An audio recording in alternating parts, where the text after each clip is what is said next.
نحمده ونصلي على رسوله الكريم اما بعد فاعوذ بالله من الشيطان الرجيم بسم الله الرحمن الرحيم قد افلح المؤمنون الذين هم في صلاتهم خاشعون آمنت بالله صدق اللہ العظیم۔ جس موضوع پر ہم ابھی گفتگو کریں گے، یہ موضوع پاک و ہند میں خاص طور پہ زیر بحث ہے،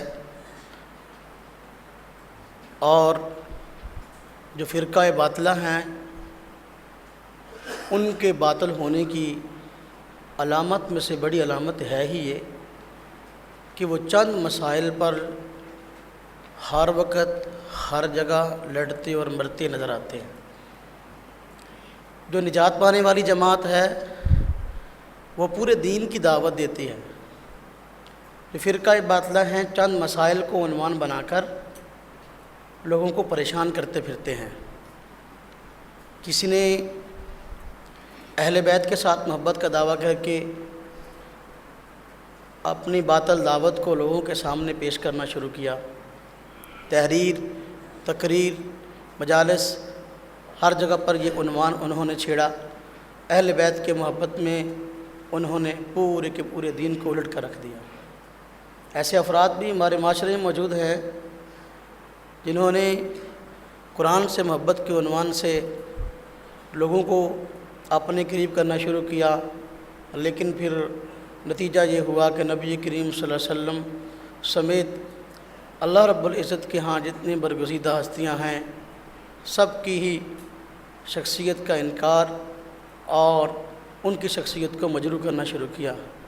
ایسے افراد بھی موجود ہیں جو عشق رسول کا لیبل لگا کر اپنے چند نظریات اور اپنے چند رسومات کی طرف دعوت دیتے نظر آتے ہیں۔ الحمدللہ اہل سنت والجماعت علماء دیوبند پورے کے پورے دین کے داعی ہیں اور پوری کی پوری دین کی دعوت کو لے کے چل رہے ہیں، اور دین کے ہر شعبے سے متعلق الحمدللہ علماء اہل سنت والجماعت نے مختلف تحریکات اور مختلف جماعتیں الحمدللہ بنائیں اور پورے کے پورے دین کی طرف دعوت دے رہے ہیں۔ کسی خاص مسئلہ، کسی خاص رسم، کسی ایک آدھ نظریہ کو لے کر اور دوسروں پر کیچڑ اچھالنا علماء دیوبند کا طرز نہیں ہے۔ جب انگریز ہندوستان میں آیا تو اس وقت جو باطل فرقے تھے چند عنوان انہوں نے لوگوں میں بد امنی پھیلانے کے لیے چن لیے اور ان کی بنیاد پر لوگوں میں افراتفری پھیلانی شروع کر دی۔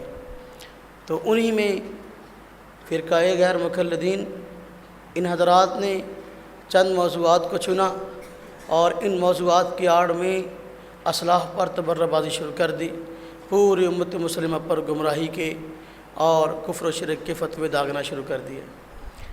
جو مسئلہ عام طور پر زیر بحث یہ حضرات لائے ان میں یہ مسئلہ رفع الیدین اور اس کے ترک کا ہے۔ اگر آپ غور فرمائیں تو یہ مسئلہ انگریز کے ہندوستان میں آنے سے پہلے ہی اختلافی نہیں بنا، بلکہ اس سے پہلے بھی اختلافی تھا۔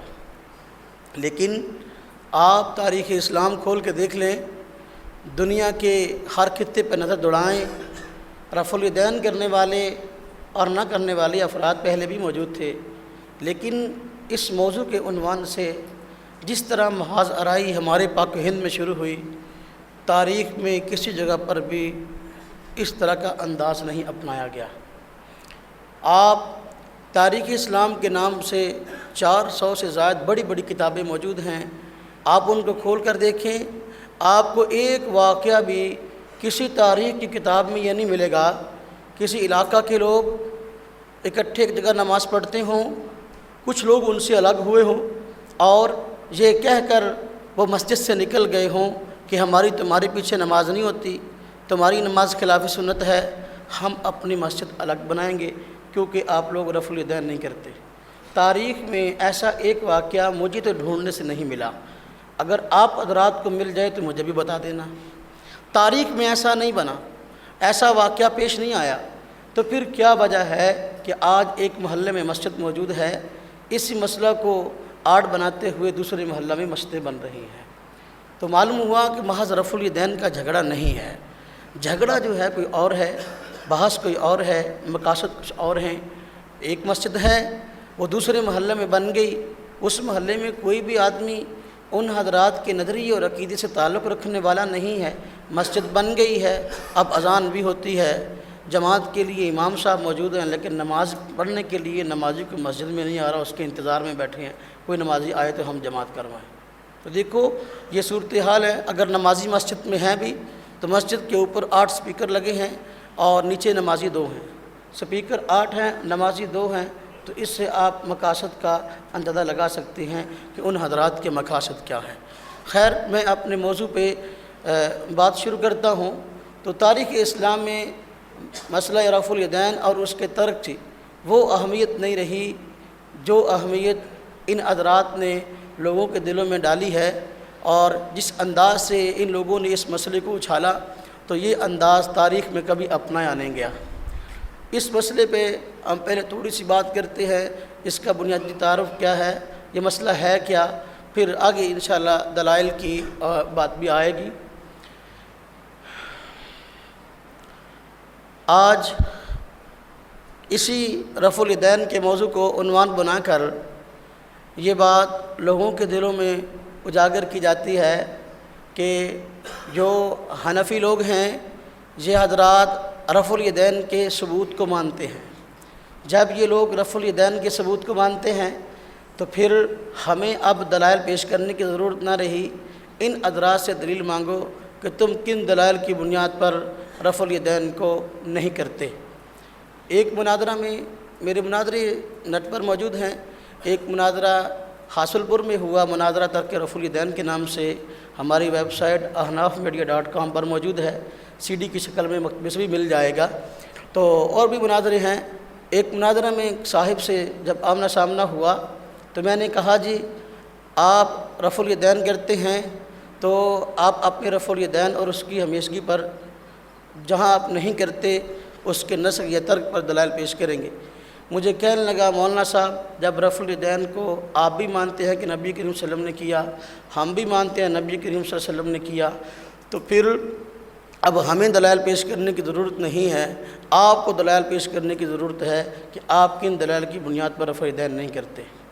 میں نے کہا پہلی بات تو یہ ہے کہ آپ کو یہ بہت بڑی غلط فہمی ہے، یا آپ غلط فہمی میں مبتلا ہیں یا کوئی اور وجہ ہے۔ جس رفع الیدین کے ثبوت کو آپ مانتے ہیں ہمارا رفع الیدین کے ثبوت سے متعلق وہ دعویٰ ہی نہیں ہے۔ سب سے بڑا دھوکہ یہاں پہ دی جاتا ہے کہ رفع الیدین کے ثبوت کو جب آپ مان گئے، آپ کہتے ہیں کہ روایات موجود ہیں، تو پھر اب آپ اس کے چھوڑنے پہ روایات پیش کریں۔ ہم کہتے ہیں جس رفع الیدین کے ثبوت کو ہم مانتے ہیں اس کو تم نہیں مانتے۔ ہم رفع الیدین جس کا ثبوت مانتے ہیں وہ پورا ہے، جس کو تم مانتے ہو وہ ادھورا ہے۔ 4 رکعت کے اندر رفع الیدین جو احادیث کے اندر آیا ہے وہ کل 28 مرتبہ ہے۔ اب غیر مقلد حضرات 4 رکعت کی نماز میں رفع الیدین جو کرتے ہیں صرف 10 مرتبہ کرتے ہیں اور 18 مرتبہ چھوڑ دیتے ہیں۔ حدیث کا رفع الیدین 28 مرتبہ ہے اور جبکہ ان کا رفع الیدین کل 10 مرتبہ ہے۔ اب ہم ان سے پوچھتے ہیں کہ بھائی تم 18 مرتبہ رفع الیدین کیوں نہیں کرتے؟ وہ کہتے ہیں اس لیے نہیں کرتے کہ 18 مرتبہ رفع الیدین جس کا تم کہتے ہو وہ حدیث سے ثابت ہی نہیں ہے۔ ہم کہتے ہیں بھی دیکھو اس موضوع پر بات کرنے سے پہلے کہ ہم رکوع کے رفع الیدین اور تیسری رکعت کے شروع کے رفع الیدین پر بحث کریں، اس سے پہلے ہم یہ فیصلہ کر لیں کہ رفع الیدین احادیث میں اگر ہے تو ثابت کتنی مرتبہ ہے۔ مناظرے میں میں نے کہا بھائی رفع الیدین اس کے ترک پہ بات ہوگی، لیکن مناظرے کی 2 نشستیں ہوں گی۔ پہلی نشست میں ہم یہ بات طے کریں گے، ہم مدعی ہوں گے، ہم ثابت کریں گے 4 رکعت کی رفع الیدین میں کل 28 مرتبہ رفع الیدین ثابت ہے۔ اگر ہم پہلی نشست میں دلائل کے ساتھ یہ بات ثابت کر گئے کہ 4 رکعت میں 28 مرتبہ رفع الیدین ثابت ہے اور تم ان دلائل کا جواب نہ دے سکے تو تمہارے دوسرے مناظرے کی نوبت ہی نہیں آئے گی۔ اس لیے کیونکہ تم نے 18 مرتبہ چھوڑا ہے، یا تو تم کو پھر 28 مرتبہ رفع الیدین کرنا پڑے گا یا پھر جو ہے لکھنا پڑے گا کہ ہم اپنے موقف میں جھوٹے ہیں اور ہمارا رفع الیدین جو ہے ادھورا ہے۔ وہ مجھے کہنے لگا نہیں یہ ایسا نہیں ہو سکتا کہ بلکہ جب رفع الیدین جو 18 مرتبہ ہے اس کو نہ آپ کرتے ہیں نہ ہم کرتے ہیں، اس لیے اس کو زیر بحث لانے کی ضرورت نہیں۔ میں نے کہا ہم جس وجہ سے نہیں کرتے اس کی وجہ کیا ہے؟ آپ کو علم ہے۔ آپ کسی اور وجہ سے نہیں کرتے، ہم کسی اور وجہ سے نہیں کرتے، ہماری اور تمہاری وجہ ایک جیسی نہیں ہے۔ ہم 18 مرتبہ رفع الیدین جس وجہ سے نہیں کرتے، رکوع کا رفع الیدین بھی اسی وجہ سے نہیں کرتے۔ تم 18 مرتبہ رفع الیدین جس وجہ سے نہیں کرتے وہ وجہ اور تم کہتے ہو ثابت ہی نہیں ہے، ہم کہتے ہیں ثابت ہے۔ جس طرح ہم کہتے ہیں رکوع کا رفع الیدین ثابت ہے، اس طرح سجدے کا رفع الیدین ثابت ہے، اور ہر تکبیر کے ساتھ رفع الیدین ثابت ہے۔ ہم تو اس کے ثبوت کے قائل ہیں، تم اس رفع الیدین کے ثبوت کے قائل نہیں ہو، تو پھر ہمارا اور تمہارا موقف ایک کیسا ہوا؟ تم کیسے کہتے ہو کہ وہ رفع الیدین جو 18 مرتبہ ہے اس میں تم اور ہم ایک ہیں، لہذا اس پہ بات نہ کرو؟ میں نے کہا پہلے بات ہم اس پہ کریں گے کہ وہ رفع الیدین جو احادیث سے ثابت ہے تو وہ ہے کتنی مرتبہ؟ تمہارے ہاں ثبوت اور دوام دونوں ایک ہی معنی میں ہیں۔ تم کہتے ہو ثبوت پیش ہو جائے تو دوام کو پیش کرنے کی ضرورت نہیں ہے، تو ہم اگر 28 مرتبہ رفع الیدین کا ثبوت پیش کر دیں گے، اب دوام پیش کرنے کی ہمیں ضرورت نہیں ہے۔ تمہارے یہاں ثبوت بمعنی دوام ہے، تمہیں 28 مرتبہ رفع الیدین ہمارے سامنے یہاں نماز میں کرنا ہوگا۔ لیکن وہ اس بات پہ نہیں آئے، اور نہ انہوں نے آنا ہی تھا، نہ آج تک کوئی غیر مقلد عالم اس بات پہ آیا ہے۔ تو جب ہم یہ بات کہیں گے کہ بھئی 4 رکعت کے اندر رفع الیدین کل 28 مرتبہ ثابت ہے، تو پوچھنے والا ہم سے پوچھ سکتا ہے جی بتاؤ کل 28 مقامات 4 رکعت کی نماز میں ہیں کون سے؟ نمبر 1۔ نمبر 2، اس پہ دلائل پیش کرو کہ 4 رکعت میں رفع الیدین جو ثابت ہے اس پہ دلائل کیا ہے۔ اس لیے ہم اس موضوع کو سمجھانے کے لیے پہلے ہم 28 مرتبہ مقامات کا تعین کرتے ہیں، اس کے بعد جو ہے اس کی 28 مرتبہ رفع الیدین کے ثبوت پہ دلائل پیش کرتے ہیں، اس کے بعد جو ہے ہم پھر آگے رکوع کے رفع الیدین پہ بات کریں گے۔ 4 رکعت کے اندر کل 28 مرتبہ رفع الیدین ہے، اس میں 10 مرتبہ رفع الیدین غیر مقلد کرتے ہیں لیکن 18 مرتبہ نہیں کرتے۔ غیر مقلد جو 10 مرتبہ رفع الیدین 4 رکعت کی نماز میں کرتے ہیں وہ کون سا ہے؟ نمبر 1 شروع نماز میں، نمبر 2 تیسری رکعت سے جب تیسری رکعت کے لیے جب اٹھتے ہیں، یعنی پہلے قعدے سے اٹھ کر اس وقت رفع الیدین کرتے ہیں۔ کتنی مرتبہ ہو گیا جی؟ 2 مرتبہ، 2 مرتبہ ہوا۔ 4 رکعت کے اندر رکوع کتنے ہیں؟ 4۔ رکوع کو جاتے ہوئے بھی رفع الیدین ہے، رکوع سے اٹھتے ہوئے بھی رفع الیدین ہے، تو 4 کو 2 سے ضرب دیں، کل کتنی مرتبہ ہو گیا؟ 8۔ 8 اور 2 کتنے ہو گئے؟ یہ 10 مرتبہ وہ رفع الیدین ہے جو کہ غیر مقلد کرتے ہیں۔ اب 18 مرتبہ اس کے علاوہ رفع الیدین کون سا جس کو غیر مقلد نہیں کرتے؟ اس کو سمجھیں۔ سجدے کو جاتے ہوئے بھی رفع الیدین احادیث کے اندر آیا ہے، سجدے سے اٹھتے ہوئے بھی رفع الیدین احادیث کے اندر آیا ہے۔ 4 رکعت کے اندر کل کتنے سجدے ہیں؟ 8۔ جب سجدے کو جاتے ہوئے بھی رفع الیدین ہے، سجدے سے اٹھتے ہوئے رفع الیدین ہے، تو 8 کو 2 سے ضرب دیں، کتنا ہو گیا؟ 16۔ 16 کو پہلے 10 کے ساتھ ضرب دیں جو غیر مقلد کرتے ہیں، تو کتنی مرتبہ ہو گیا؟ 26 ہو گیا۔ اب 2 مرتبہ رہ گیا۔ اب 2 مرتبہ اس کے علاوہ جو رفع الیدین ہے وہ بھی احادیث سے ثابت ہے، انشاءاللہ ہم اس پہ دلائل پیش کریں گے۔ آپ دیکھیں پہلی رکعت سے جب مکمل کرتا ہے آدمی، دوسرے سجدے سے سر اٹھائے گا، سجدے سے سر اٹھانے کے بعد الگ رفع الیدین ہے، جب قیام کرے گا دوسری رکعت کے لیے اس وقت الگ رفع الیدین ہے۔ کتنی مرتبہ ہو گیا؟ 27 مرتبہ۔ 28 مرتبہ، 28 مرتبہ کون سا ہے؟ جب انسان تین رکعتیں مکمل کرے گا، یعنی تیسری رکعت سے دوسری سجدے سے سر اٹھائے گا، اس وقت سجدے کا رفع الیدین کرے گا، پھر جب کھڑا ہوگا تو اس وقت الگ رفع الیدین ہے۔ یہ کل کتنی مرتبہ ہو گیا؟ 28 مرتبہ۔ تو آپ کو یہ 28 مرتبہ کا رفع الیدین اچھی طرح یاد ہونا چاہیے مقامات کون سے ہیں۔ جب آپ کسی سے بات کریں گے، آپ کہیں گے 4 رکعت کے اندر 28 مرتبہ رفع الیدین احادیث ثابت ہے، تو وہ آپ کو سے پوچھے گا بھی بتائیں 28 مرتبہ رفع الیدین کن کن مقامات پہ ثابت ہے۔ اب اگر آپ کو پتہ ہی نہ ہوا تو پھر وہ کہے گا دیکھو جن مقامات کا آپ کو پتہ ہی نہیں ہے، آپ ان مقامات سے متعلق بات کیسے کرتے ہیں؟ اس لیے 28 مرتبہ رفع الیدین اس کے مقامات آپ کے ذہن میں ہونے چاہیے۔ سمجھ میں آ گئی نا بات جیتنے؟ اب دیکھیں 28 مرتبہ مقامات کی بات ذہن میں آ گئی۔ اب یہ 28 مرتبہ رفع الیدین احادیث سے ثابت کیسے ہے؟ ثبوت کے 2 طریقے ہو سکتے ہیں۔ ایک طریقہ تو یہ ہے کہ ہم احادیث کی کتب کا حوالہ دے کے محدثین نے ان کتب کو ذکر کیا ہے۔ دوسرا یہ کہ ہم خود علماء غیر مقلدین کے حوالے پیش کر دیں، انہوں نے خود جو ہے سجدوں کی سمت اللہ رفع الیدین کی احادیث جو ہیں اپنی کتب کے اندر ذکر کی ہیں، ان احادیث کو صحیح قرار دیا ہے۔ تو میرے خیال میں یہ طریقہ سہل اور آسان ہے کہ غیر مقلد علماء کے حوالے پیش کر دیں، یہ انہوں نے احادیث کے حوالے سے مستقل جو ہے یہ بحثیں اپنی کتب کے اندر ذکر کی ہیں۔ تو اس پہ میں اور یہ بھی بات عرض کروں کہ وہ صحابہ کرام جن سے غیر مقلد حضرات رکوع کا رفع الیدین ثابت کرتے ہیں، عام طور پر ان سے سجدے کا رفع الیدین اور دوسرے مقامات کا رفع الیدین بھی ثابت ہے۔ مثلا 3 صحابہ کرام وہ ہیں جن سے عام طور پر رکوع کے رفع الیدین کی روایات ذکر کی جاتی ہیں۔ کون؟ نمبر 1 حضرت عبداللہ ابن عمر رضی اللہ تعالیٰ عنہما۔ حضرت عبداللہ ابن عمر رضی اللہ تعالیٰ عنہما سے رکوع کا رفع الیدین بھی مروی ہے اور ان سے ہر اونچ نیچ اور سجدے کا رفع الیدین بھی مروی ہے۔ اب آپ کہیں گے حوالہ جات، ہم کہیں گے اس پہ حوالہ جات بڑی تفصیل کے ساتھ الحمدللہ موجود ہیں۔ میں اس پہ اگر تفصیل سے باتیں کروں گا وقت بہت گزر جائے گا۔ یہ کتاب ہے، کتاب کا نام ہے نور العینین، مشہور غیر مقلد عالم زبیر علی زئی کی کتاب ہے۔ زبیر علی زئی غیر مقلد نے مسند حمیدی کے حوالے سے یہاں اس کتاب کا ایک عکس لگایا ہے، اور اس عکس میں اس نے حضرت عبداللہ ابن عمر رضی اللہ تعالیٰ عنہما سے اب مسند حمیدی کے حوالے سے روایت ذکر کی ہے، اور روایت جو ذکر کی گئی وہ یہ کہ حضرت عبداللہ ابن عمر رضی اللہ تعالیٰ عنہما ہر اس آدمی کو کنکریاں مارتے تھے جو ہر اونچ نیچ پر رفع الیدین نہ کرتا تھا۔ پھر اس کے حاشیے کے اندر جو ہے خود اس روایت کو کہا گیا کہ یہ روایت صحیح ہے۔ اب ہر اونچ نیچ میں سجدے کا رفع الیدین بھی آ گیا، جاتے ہوئے بھی اٹھتے ہوئے بھی، اور ہر تکبیر کے ساتھ رفع الیدین بھی آ گیا۔ 28 مرتبہ کا ثبوت خود بخود ہو جائے گا۔ اب یہ اس نور العینین کتاب کے اندر جب اس کا عکس لگایا گیا اور حاشی کے اندر خود لکھا گیا کہ یہ روایت صحیح ہے، تو پھر اب کوئی آدمی عذر کرے کہ نہیں جی یہ روایت صحیح نہیں ہے، ہم اس کو نہیں مانتے، ہم کہیں گے بھئی اگر یہ روایت آپ کے ہاں معتبر نہیں تھی تو پھر آپ کبھی بھی اس روایت کا جو ہے اس کتاب کا عکس نہ لگاتے، جبکہ اس کتاب کے عکس کے اندر خود جو ہے اس روایت کو صحیح کہا گیا ہے۔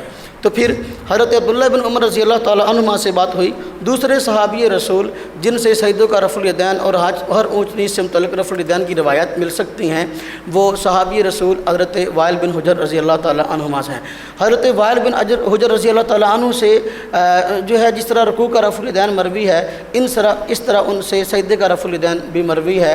آپ سنن دارقطنی کھول کے دیکھیں، اس میں روایت آپ کو مل جائے گی۔ آپ سنن ابی داؤد کھول کے دیکھیں، آپ کو روایت مل جائے گی۔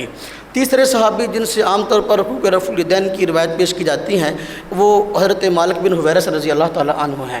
ہم کہتے ہیں ان سے رکوع کے رفع الیدین کی روایت بھی مروی ہے، اور انہی سے ہی جو ہے وہ سجدوں کے رفع الیدین کی روایت بھی مروی ہے۔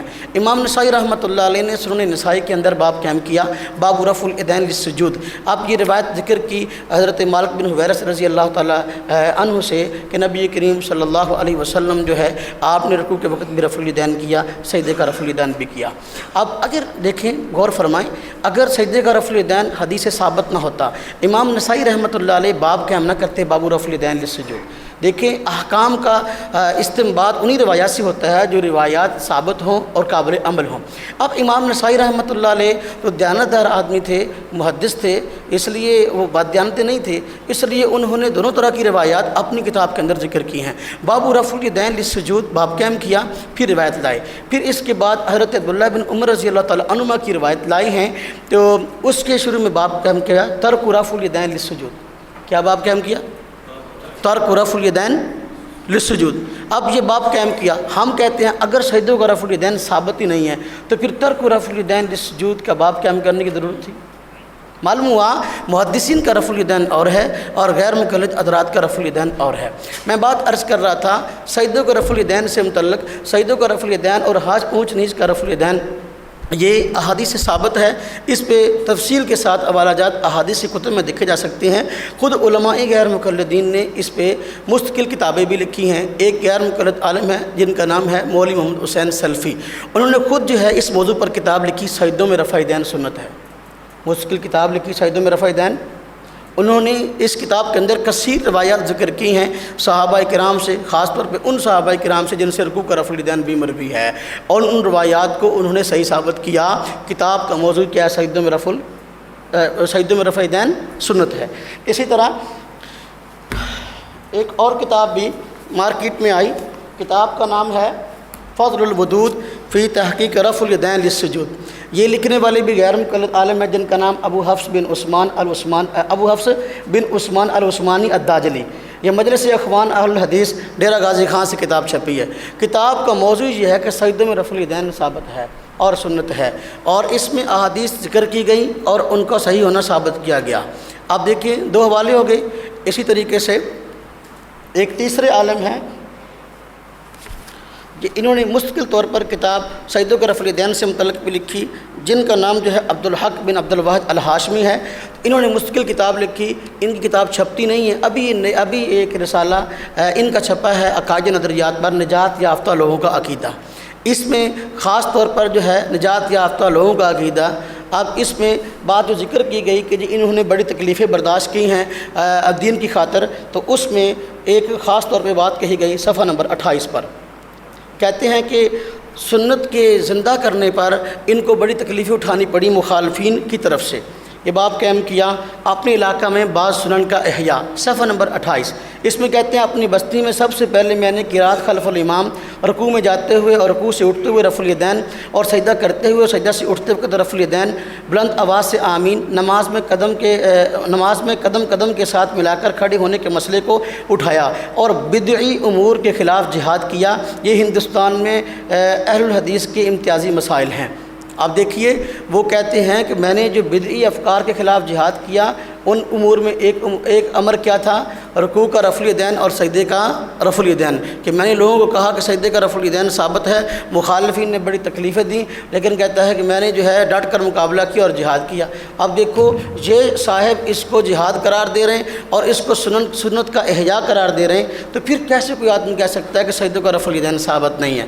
اسی طرح دیکھیں یہ کتاب ہے آپ کے سامنے، کتاب کا نام نماز نبوی ہے، لکھنے والے مشہور غیر مقلد عالم ناصر الدین البانی۔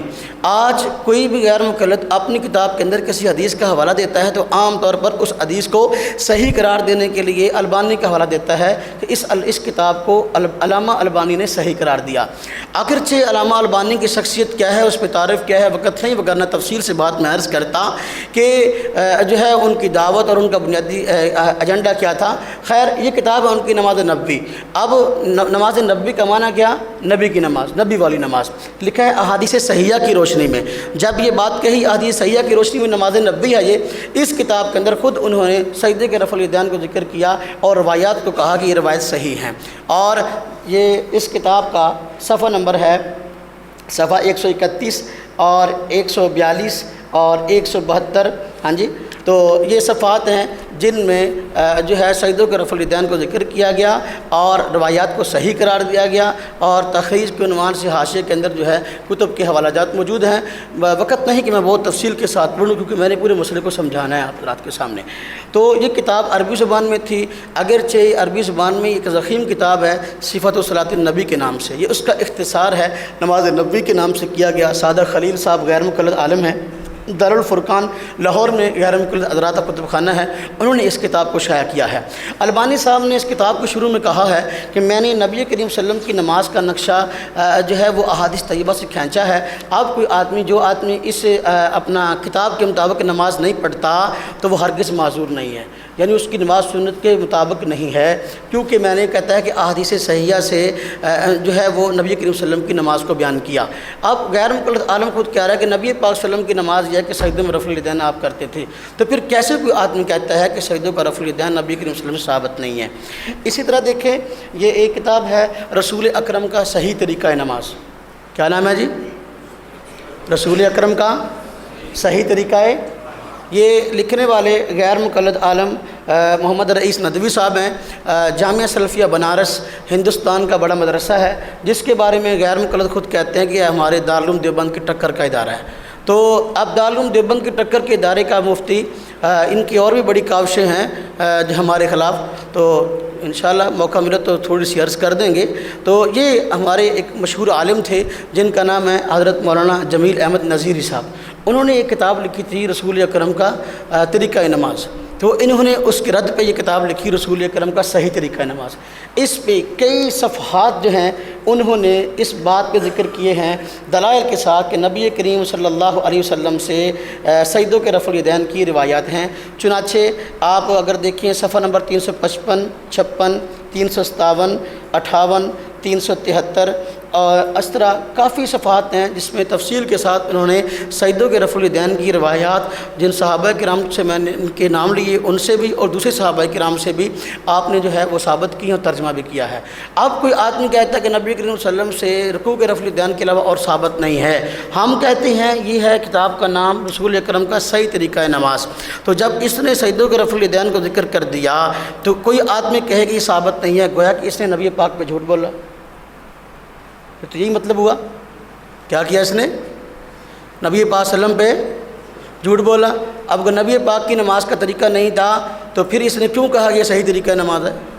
پھر یہ کتاب کا نام نماز النبی، نبی کریم صلی اللہ علیہ وسلم والی نماز اگر سجدوں کا رفع الیدین ثابت نہیں ہے تو کیا اس نے نبی پاک پہ جھوٹ بولا؟ اسی طریقے سے یہ ایک کتاب ہے، کتاب کا نام ہے التحقیق فی مسئلۃ رفع الیدین۔ اس کتاب کے اندر یہ کتاب لکھی کس نے ہے؟ یہ راول پنڈی کا غیر مقلد عالم ہے جس کا نام ہے طالب الرحمن، یہ اس کی لکھی ہوئی کتاب ہے۔ اس کتاب کے اندر خود سجدوں سے متعلق رفع الیدین جو ہے صفحہ نمبر 240 پر اس آدمی نے نقل کی ہے سجدوں سے متعلق رفع الیدین۔ تو اللہ آپ کا بھلا کرے۔ یہ ایک کتاب ہے جس کا نام ہے نیل المرام، یہ بھی مشہور غیر مقلد عالم نواب صدیق حسن خان کی لکھی ہوئی ہے۔ اس نیل المرام کتاب کا آخری صفحہ جو ہے تو اس پہ حضرت علی رضی اللہ تعالیٰ عنہ سے روایت نقل کی ہے۔ اس میں کہا کہ ہر چیز کی ایک زینت ہے اور نماز کی بھی ایک زینت ہے، وہ کیا ہے؟ ہر تکبیر کے ساتھ رفع الیدین کرنا۔ نماز کی زینت کیا ہے؟ ہر تکبیر کے ساتھ۔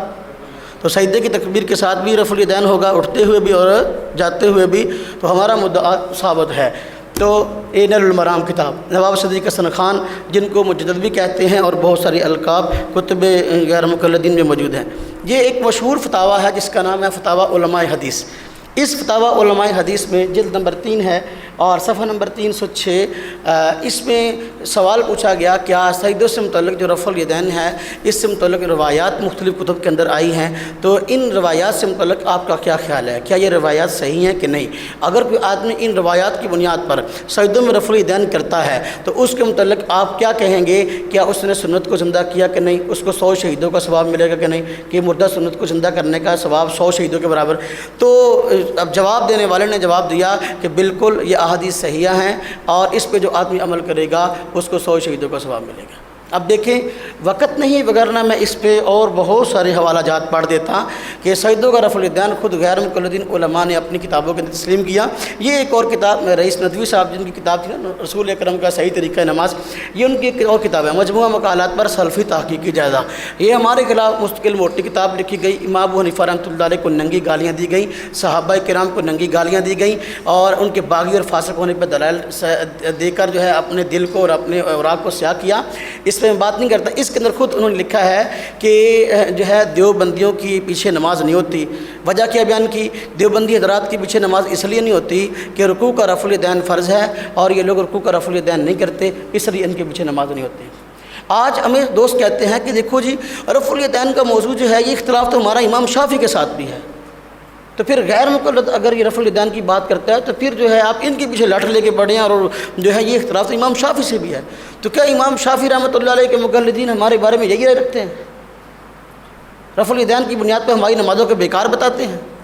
اب یہ کوئی عام آدمی نہیں ہے، جامعہ سلفیہ بنارس جس کو کہتے ہیں دارالعلوم دیوبند کی ٹکر کا ادارہ ہے، اس کا بڑا شیخ الحدیث ہے، جو ہے اس کی کتابوں پر اس کے نام کے ساتھ شیخ الاسلام بھی لکھا ہے۔ وہ کہتا ہے کہ دیوبندیوں کی نماز ہوتی نہیں ہے کیونکہ رکوع کا رفع الیدین نہیں کرتے۔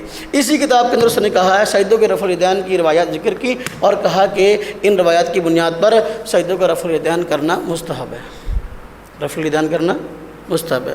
خیر یہ تھوڑے سے میں نے غیر مقلد علماء کتب کے حوالے پیش کیے جس میں انہوں نے خود تسلیم کیا کہ رکوع کے علاوہ باقی مقامات پر رفع الیدین ثابت ہے۔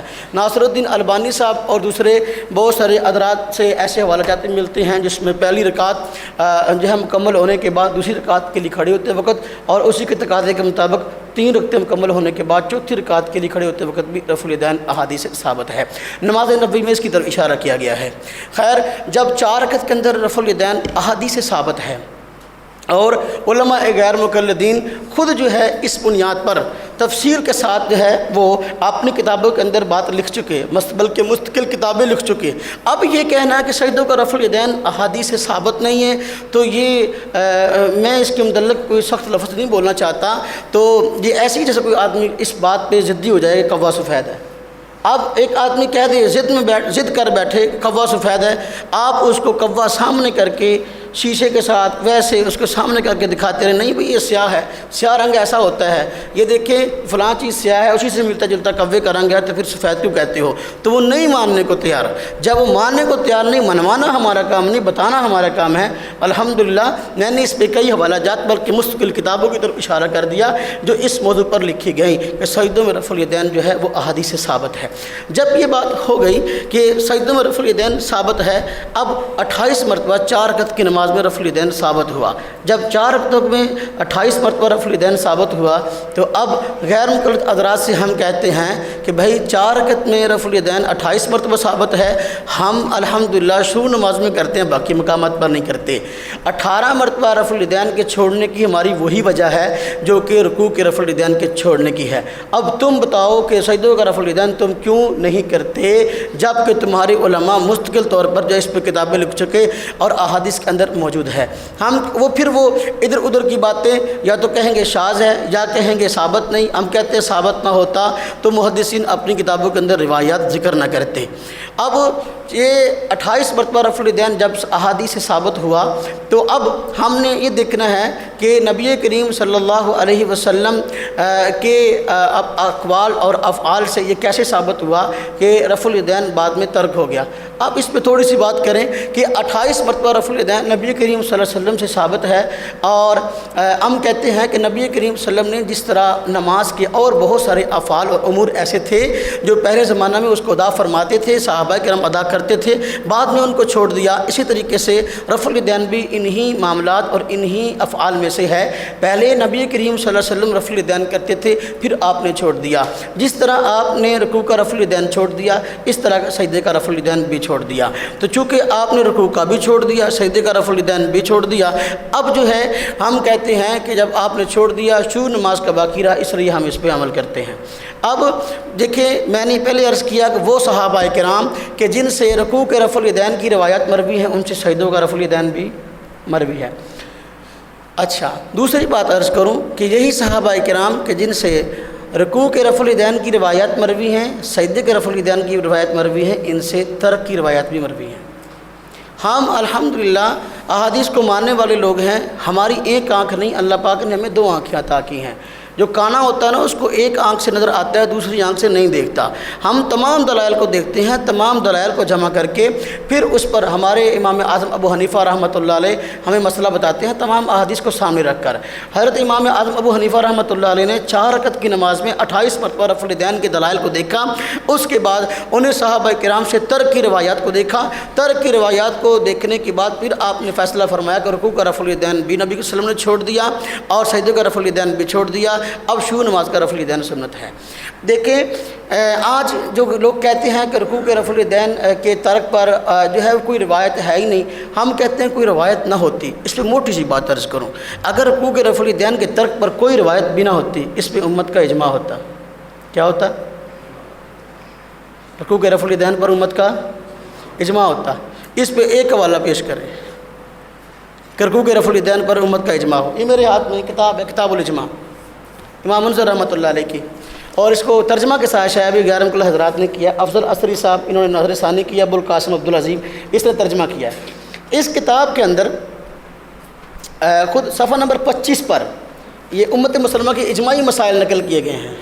صفحہ نمبر 25 پر اجماع نقل کیا گیا شروع نماز کے رفع الیدین کا، یہ ہے، کہتے ہیں اجماع ہے کہ نبی کریم صلی اللہ علیہ وسلم نماز شروع کرتے وقت رفع الیدین کیا کرتے تھے۔ اجماع ہے کہ نبی کریم صلی اللہ علیہ وسلم شروع نماز کے وقت رفع الیدین کیا کرتے تھے۔ اب دیکھیں ہم نے جو رفع الیدین ہم کرتے ہیں اس پہ ہم نے اجماع دکھا دیا، اور کتاب بھی وہ، مصنف بھی وہ جو تمہیں تسلیم ہے، ترجمہ بھی تم نے اس کا کیا ہے۔ اب تم جو ہے کسی امام سے، کسی محدث سے یہ بات ثابت کرو کہ اس بات پہ اجماع ہے کہ رکوع کا رفع الیدین جو ہے وہ نبی کریم صلی اللہ علیہ وسلم سے جو ہے ثابت ہے، اس کے ترک پر کوئی روایت موجود نہیں ہے، اس پہ اجماع دکھاؤ۔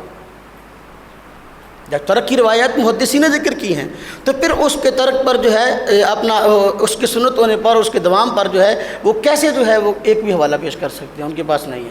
ہم نے اپنے رفع الیدین پر اجماع دکھا دیا، آپ اپنے رفع الیدین پر اجماع دکھاؤ، ایسا نہیں ہے۔ اسی طریقے سے اب ذرا تھوڑی سی مزید باتیں دلائل کے شروع کرنے سے پہلے مزید سمجھیں۔ حضرت نبی کریم صلی اللہ علیہ وسلم نے ہم کہتے ہیں کہ رفع الیدین چھوڑ دیا، اور آپ کے چھوڑنے کی وجہ سے خلفائے راشدین نے چھوڑ دیا۔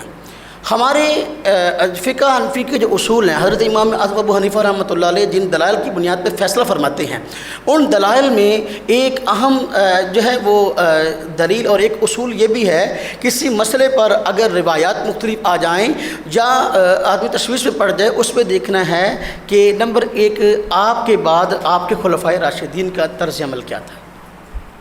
آپ کے بعد خلفائے راشدین کا، خلفائے راشدین نبی کریم صلی اللہ علیہ وسلم کے موقف کے ترجمان تھے، اور بلا خوف اور بلا تردد اس پہ عمل کرنے والے تھے، اور خلفائے راشدین نے نبی کریم صلی اللہ علیہ وسلم کی طرح رفع الیدین نہیں کیا۔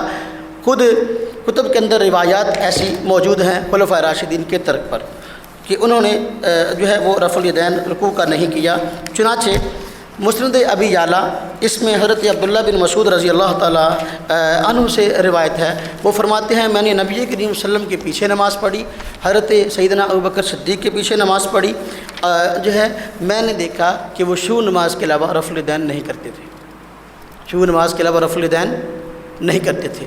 اسی طرح مسند امام زید، حضرت امام زید حضرت علی رضی اللہ تعالیٰ عنہ کی اولاد میں سے ہیں، تو اس میں روایت حضرت علی رضی اللہ تعالیٰ عنہ سے منقول ہے کہ حضرت علی رضی اللہ تعالیٰ عنہ شروع نماز کے علاوہ کسی اور جگہ رفع الیدین نہیں کرتے تھے۔ آپ دیکھو ہمارے دلائل کی ترجیحات میں یہ ہے کہ ہم دیکھتے ہیں کہ جب ایک مسئلے سے متعلق روایات مختلف آ گئیں تو اب دیکھ رہے ہیں خلفائے راشدین کا طرز کیا تھا۔ خلفائے راشدین نے رفع الیدین کو چھوڑ دیا، جب ان کا عمل چھوڑنے کا ہے تو پھر ہم نے بھی چھوڑ دیا۔ اچھا، دلائل کی ترجیحات میں سے ایک اور ترجیح بھی ہے، وہ کیا ہے کہ حضرت امام اعظم ابو حنیفہ رحمۃ اللہ علیہ یہ بھی دیکھتے ہیں کہ کسی مسئلے سے متعلق اگر روایات مختلف ہیں تو یہ دیکھنا ہے کہ اگر روایات مختلف آ گئی ہیں کسی مسئلے سے متعلق تو دیکھنا ہے کہ اس مسئلے پر عام لوگوں کا عمل ہے یا چھوڑ دیا گیا۔ عام لوگوں کا عمل ہے کہ صرف روایت اور اس کی سند کو نہیں دیکھنا۔ دیکھو کتنی احادیث ایسی ہیں کہ سند کے اعتبار سے، متن کے اعتبار سے درست ہیں، صحیح ہیں، لیکن ان پہ عمل نہیں ہے۔ اس لیے ہم کہتے ہیں ہمارا نام اہل حدیث نہیں ہے، ہمارا نام اہل سنت ہے۔ سنت وہ عمل ہوتا ہے کہ نبی کریم صلی اللہ علیہ وسلم نے اس عمل کو ہمیشہ فرمایا ہو اور اس پہ عمل کرنے کی ترغیب دی ہو، صحابہ کرام نے اس پہ عمل کیا ہو اور وہ جو ہے پوری دنیا کے اندر پھیل گیا ہو۔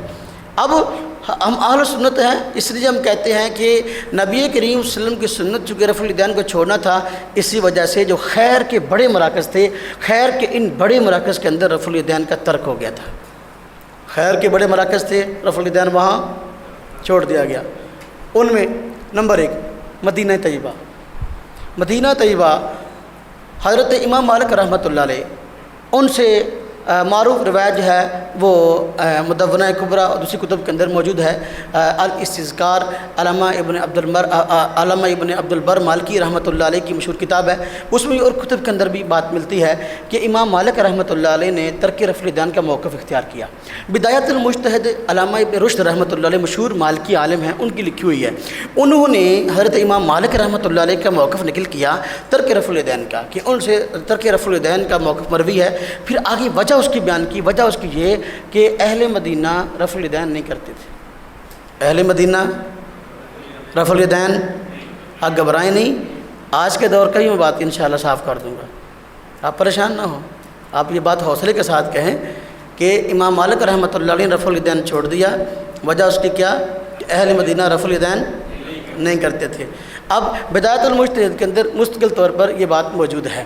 اب خیر کا مرکز صحابہ کرام جہاں آئے ہجرت کر کے، جہاں دین کو ترقی نصیب ہوئی، اس مرکز کے اندر امام مالک رحمۃ اللہ علیہ اپنے دور کی بات کرتے ہیں، خیر القرون کے قریبی آدمی ہیں، وہ کہتے ہیں کہ رفع الیدین مدینہ والے نہیں کرتے تھے، کیونکہ ان کا عام طور پر موقف یہ ہوتا ہے کہ مدینہ والوں کے عمل کو دیکھتے ہیں کہ مدینہ والوں کا جو عمل ہوتا ہے اس کو بنیاد بنا کر موقف اختیار کر لیتے ہیں۔ تو انہوں نے رفع الیدین کے ترک کا جو موقف اختیار کیا، اس کی وجہ ان کے ہاں یہ تھی کہ مدینہ والے رفع الیدین نہ کرتے تھے۔ اسی طریقے سے دوسرا مرکز مکہ مکرمہ، دوسرا مرکز کیا ہے؟ مکہ مکرمہ۔ اچھا، دوسرا مرکز مکہ مکرمہ، اس سنن ابی داؤد میں روایت ہے کہ حضرت عبداللہ بن زبیر رضی اللہ تعالیٰ عنہ کسی دور میں رفع الیدین کرتے تھے، بعد میں ان سے ترک کی روایت بھی ہیں، علامہ عینی رحمۃ اللہ علیہ وغیرہ نے ذکر کی ہیں۔ جس دور میں رفع الیدین کرتے تھے تو رفع الیدین کرتے ہوئے حضرت میمون مکی تابعی نے دیکھا ان کو، رفع الیدین کرتے ہوئے جب دیکھا تو حیران ہوئے، اور حضرت ابن عباس رضی اللہ تعالیٰ عنہما سے کہا کہ میں نے ابن زبیر کو ایسی نماز پڑھتے ہوئے دیکھا، کسی کو ایسی نماز پڑھتے ہوئے نہیں دیکھا۔ یہ روایت کس کتاب میں؟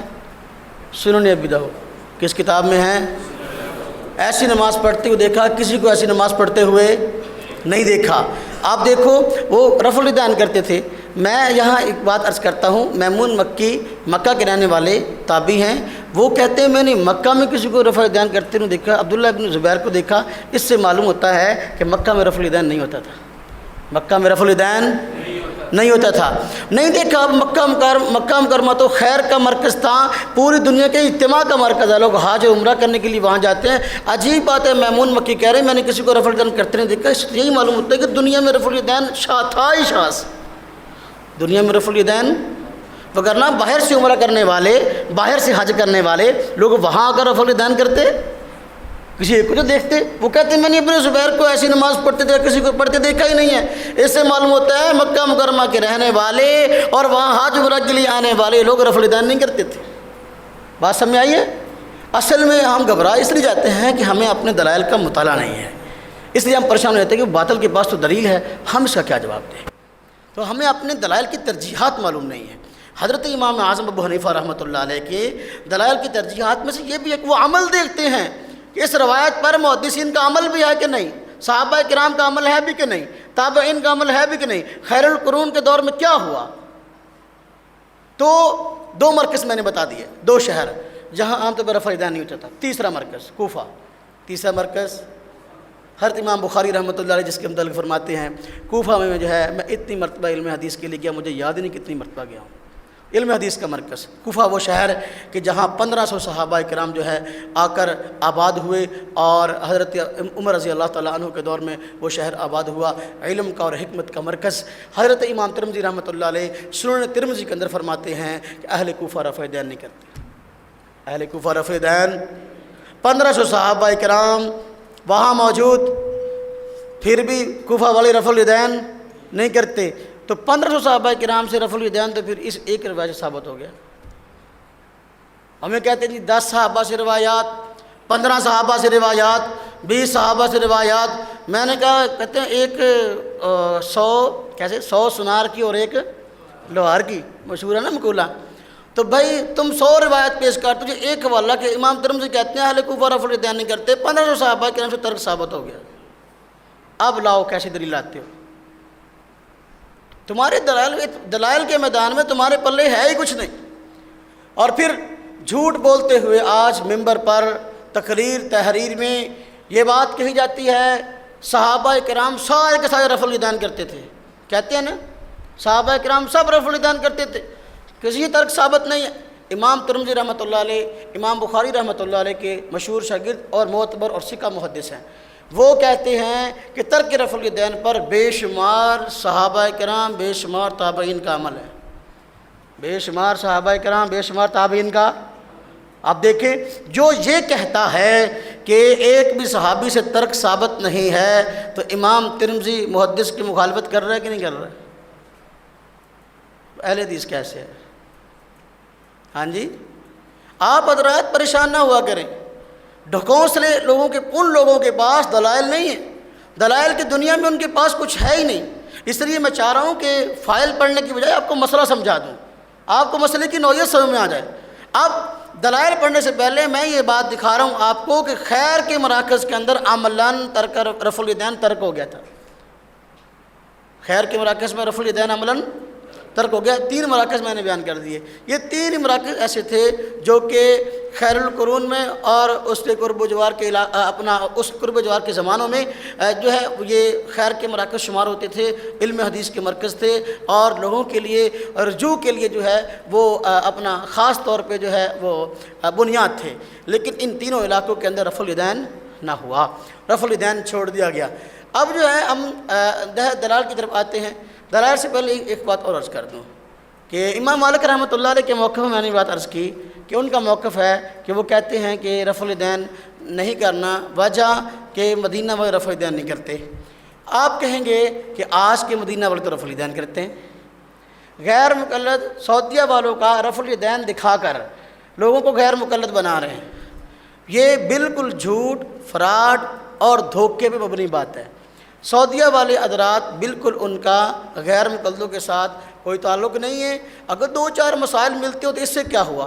نواب صدیق حسن خان ترجمان وہابیہ میں لکھتا ہے کہ وہ مکہ والے بھی رفع الیدین کرتے ہیں، سعودیہ والے نجدی حضرات ہم بھی کرتے ہیں، لیکن یہ نہ سمجھنا ہم اور وہ ایک ہیں. رفع الیدین ہمارا ایک ہے لیکن ہمارا ان سے کوئی تعلق نہیں ہے. جن کے بڑے یہ لکھ چکے ہیں تو وہ آج سعودیہ کے رفع الیدین کو دکھا کر جو ہے کہ وہ رفع الیدین کے قائل ہیں تو لہذا جو ہے وہ ہم اور وہ ایک ہیں، تو اس لیے جو ہے رفع الیدین کیا کرو. اس کا مطلب ہے جو بھی رفع الیدین کا قائل ہے وہ تمہارا ہے. اگر یہ بات ہے فقہ احمدیہ کھول کے دیکھو، فتاوی احمدیہ کھول کے دیکھو، مرزائیوں کے فتاوی وہ بھی رفع الیدین کے قائل ہیں، پھر کہو مرزائی اور ہم ایک ہیں. یہ تو کوئی بات نہ ہوئی یار، یہ تو کوئی بات نہ ہوئی کہ جو رفع الیدین کا قائل ہے وہ تمہارے جیسا ہے، تمہارا اور ان کا موقف ہے کہ وقت نہیں، وگرنہ میں اس پہ بات تفصیل سے عرض کرتا. تو صرف اتنی بات عرض کروں کہ میرا اس پہ مستقل مرکز کا بیان ہے اپنا فرقہ غیر مقلدین اور سعودی موقف. آپ مکتبے سے بھی لے سکتے ہیں، ہماری ویب سائٹ ahnamedia.com پہ سے بھی ڈاؤن لوڈ کر سکتے ہیں. تفصیلی دلائل کے ساتھ ہم نے ثابت کیا کہ غیر مقلدوں کا سعودیہ والے حضرات کے ساتھ تعلق نہیں ہے.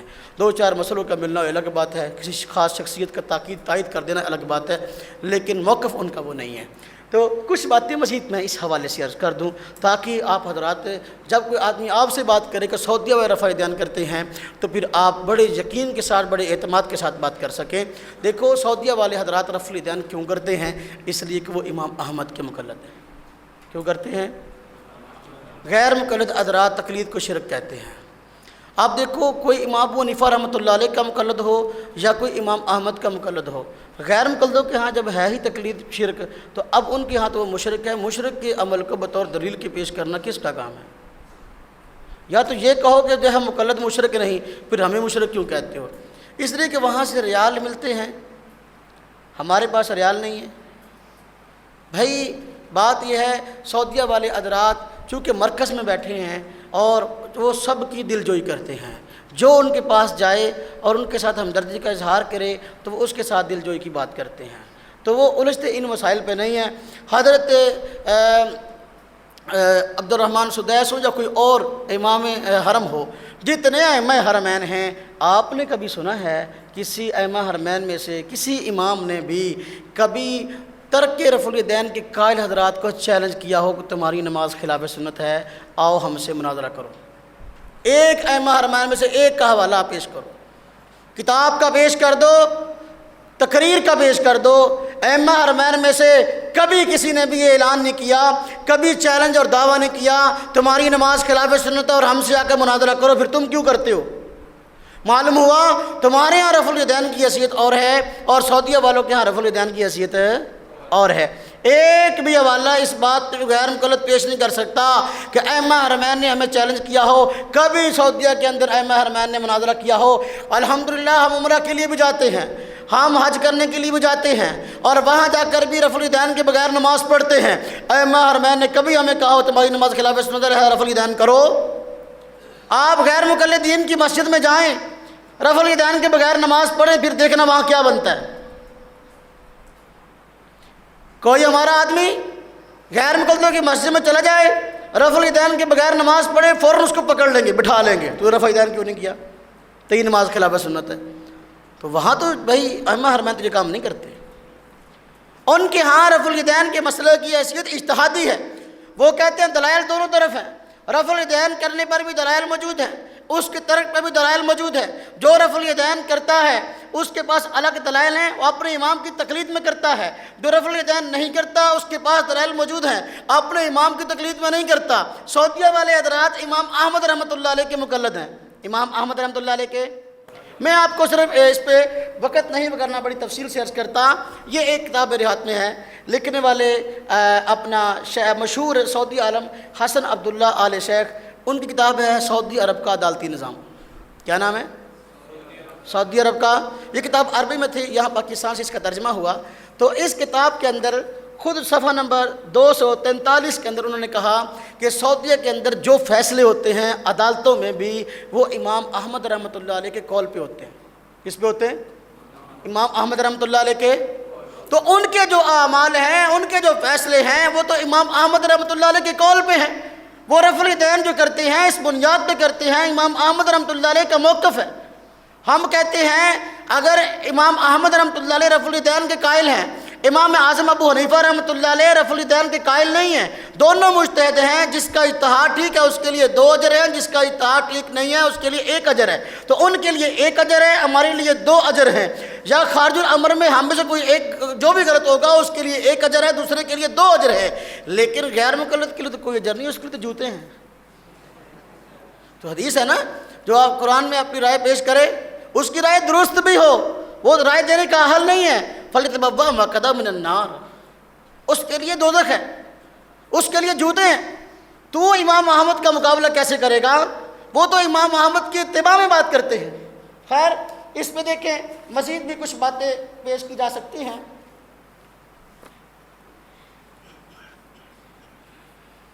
سعودیہ والے حضرات ان کے موقف میں حضرت امام اعظم ابو حنیفہ رحمۃ اللہ علیہ کے حوالے سے ایک غیر مقلد تھا جس کا نام شمس الدین افغانی تھا. اس نے ایک مقالہ حضرت امام اعظم ابو حنیفہ رحمۃ اللہ علیہ پر لکھا اور وہاں سے ڈگری لے کر آ گیا.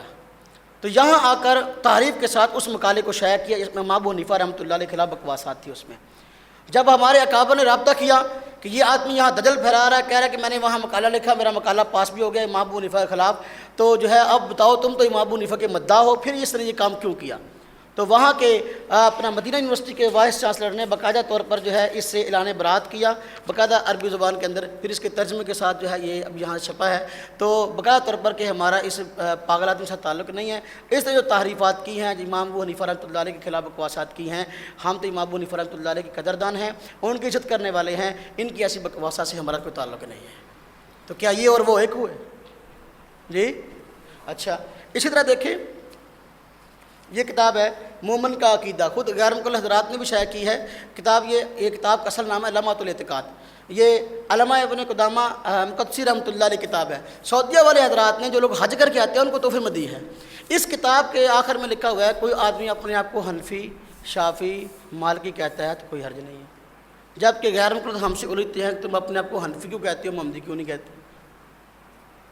بات سمجھ میں آئی کہ نہیں؟ یہ کتاب خود غیر مقلد دور طارق اکیڈمی نے بھی شائع کی ہے. اس میں باقاعدہ طور پر یہ صفحہ نمبر ہے 61. البتہ فروعی مسائل میں کسی امام کی طرف نسبت کرنا، مثلا 4 فقہی مذاہب میں سے کسی کی طرف منسوب ہونا تو یہ مذموم نہیں، کیونکہ فروعی مسائل میں اختلاف رحمت ہے اور مجتہدین اختلاف میں بھی لائق تعریف ہے. صفحہ نمبر 61. بات سمجھ میں آئی؟ اسی طرح یہ ایک کتاب چھپی سعودیہ سے، فتنہ فساد میں سلامت روی اور استقامت کے رہنما اصول. یہ حاجیوں کو تحفے میں ملی ہے، باقاعدہ سعودی حکومت کا اس پہ ایڈریس ہے. اس میں خاص طور پہ ایک بات کہی گئی، صفحہ نمبر اس کا 29 ہے. اس میں کہا انہوں نے اس لیے جس شخص نے جماعت سے یعنی اہل سنت والجماعت سے اپنا تعلق جڑے رکھا اور ان کے علماء اور ائمہ کی اقتداء کی تو اس نے جماعت کو پکڑے رکھا، اور جس نے ان سے اختلاف کیا تو اس کے بارے میں یہ اندیشہ ہے کہ وہ افتراق انتشار کی راہ پر چل پڑا ہے، اسے دنیاوی زندگی میں اللہ کے عذاب سے دوچار ہونا پڑے گا. اب دیکھو وہ تو ائمہ کی اقتداء کی طرف دعوت دے رہے ہیں اور تم ائمہ کی پیروی کو شرک کہہ رہے ہو، تو کہاں تمہارا موقف اور کہاں ان کا موقف ہے. یہ ایک کتاب جو ہے سعودیہ سے چھپی ہے جس کتاب کا نام ہے تعلیم نماز. کیا نام ہے؟ تعلیم نماز. تو عربی نام اس کا تعلیم و صلاح ہے.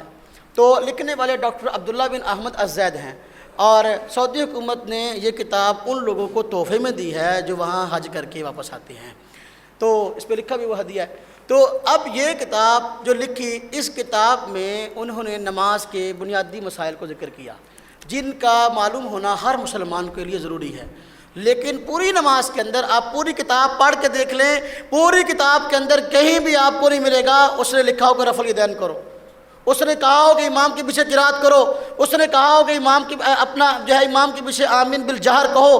پوری کتاب کے اندر کہیں یہ مسئلہ آپ کو نہیں ملے گا، بلکہ کتاب کے شروع میں مصنف نے یہاں تک یہ بات کہہ دی، کہتا ہے کہ میں کتاب تو میرے نقل کی ہے اور کتاب لکھی ہے، لیکن میں نے وہ تمام اختلافی مسائل چھوڑ دیے جس کی ایک مسلمان کو ضرورت نہیں ہے۔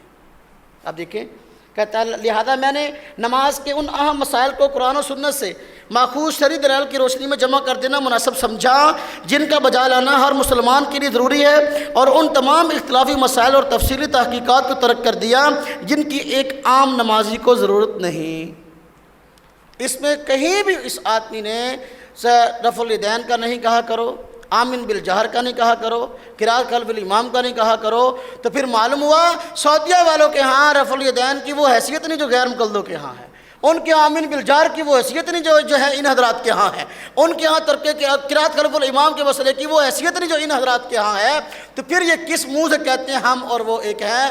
بالکل یہ مسئلہ نہیں ہے، یہ بات خالص جھوٹ پر مبنی ہے۔ کوئی آدمی کہے گا یہ کتاب پتہ نہیں معتبروں کے نہ ہو، یہ خود اسی کتاب کو غیر مقلدوں کے ادارے نے بھی شائع کیا تعلیم نماز کے نام سے ترجمے کے ساتھ۔ یہ ان کا کتاب اپنا سندھ کے اندر بدیع الدین راشدی صاحب جمعیت اہل حدیث سندھ کے صدر تھے، تو ان کے نام سے جو ہے وہ مکتبہ ہے الدار الراشدیہ، تو اس میں یہ کتاب مکتبہ کے تحت یہ کتاب چھپی ہے اور اس میں یہی بات لکھی ہوئی ہے۔ تو خیر یہاں بات یہ چل رہی تھی کہ سعودیہ والے حضرات جو ہیں ان کا موقف کیا ہے اور غیر مقلدوں کا موقف کیا ہے۔ غیر مقلد اپنی نماز کو جو بھی نماز کی کتاب لکھتے ہیں، آپ نے کوئی ایسی کتاب پڑھی ہے غیر مقلدوں کی جس پہ انہوں نے نماز کی کتاب لکھی ہو، نماز کے مسائل لکھے ہوں، رفع الیدین نہ لکھا ہو، آمین بالجہر نہ لکھا ہو، قرات خلف الامام کا مسئلہ نہ لکھا ہو؟ تو پھر وہ تو کہہ رہے کہ اس کی ضرورت ہی نہیں ہے۔ ہاں جی، پھر بھی یہ کہتے ہیں کہ ہماری نماز نماز محمدی ہے، تمہاری نماز جو ہے وہ نماز حنفی ہے۔ ہم کہتے ہیں ہماری نماز قرآن کے مطابق ہے۔ ہم کہتے ہیں بھائی یہ ایک الگ موضوع ہے، اس پہ تفصیل کے ساتھ کوئی آدمی بات کرنا چاہیے، الحمدللہ ہم بات کرتے ہیں۔ ہماری نماز قرآن کے مطابق ہے، حدیث کے مطابق ہے۔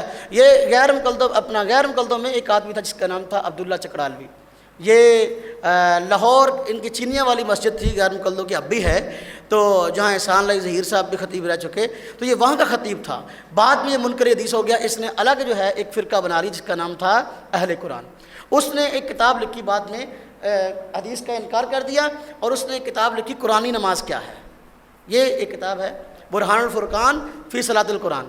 اس میں اس نے کہا کہ غیر مقلدوں کی ساری نماز قرآن کے خلاف ہے، غیر مقلدوں کی ساری نماز قرآن کے خلاف ہے۔ کتاب کا موضوع یہ ہے، اور یہاں تک اس نے لکھ دیا کہ اپنا کفار مکہ بھی اہل حدیث تھے، فرعون بھی اہل حدیث تھا، اہل حدیث سارے مشرک ہیں، اور بخاری مسلم جو ہے اہل حدیثوں کے خدا ہیں۔ اس قسم کی بات ہم کہتے ہیں بھئی اعتدال پہ رہو، اگر اعتدال سے ہٹو گے تو پھر تمہارا اثر یہی ہوگا کہ تم سے نت نئے فتنے جنم لیتے رہیں گے۔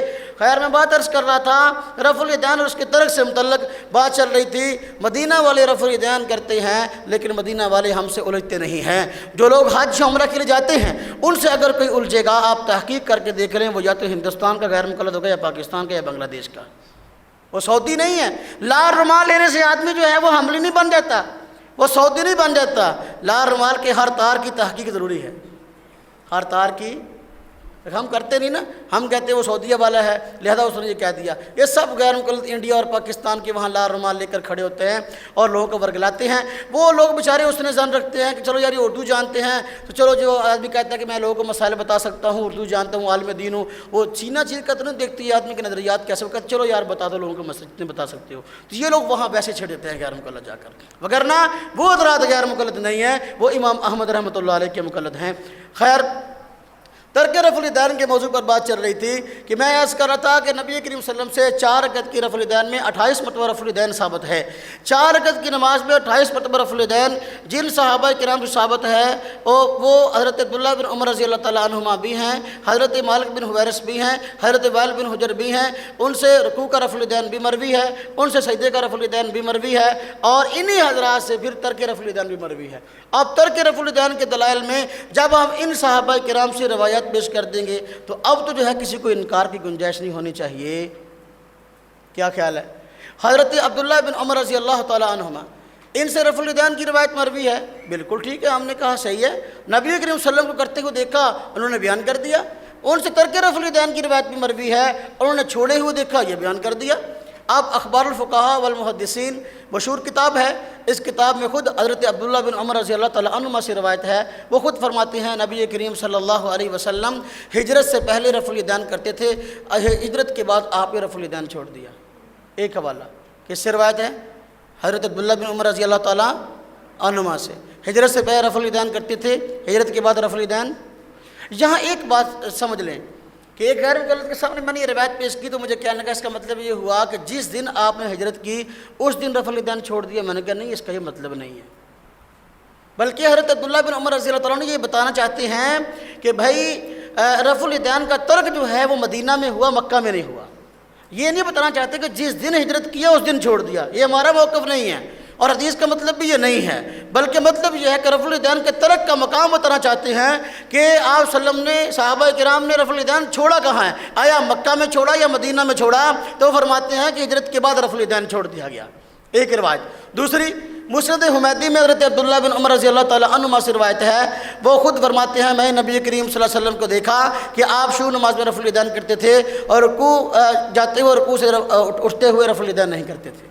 اسی طرح مسند ابی عوانہ میں تیسری روایت بھی ذکر ہے حضرت عبداللہ بن عمر رضی اللہ تعالیٰ عنہما سے، وہ بھی یہی فرماتے ہیں کہ نبی کریم صلی اللہ علیہ وسلم کو دیکھا شروع نماز میں رفع الیدین کرتے تھے اور رکوع سے اٹھتے اور رکوع سے اٹھ جاتے ہوئے رفع الیدین نہیں کرتے تھے۔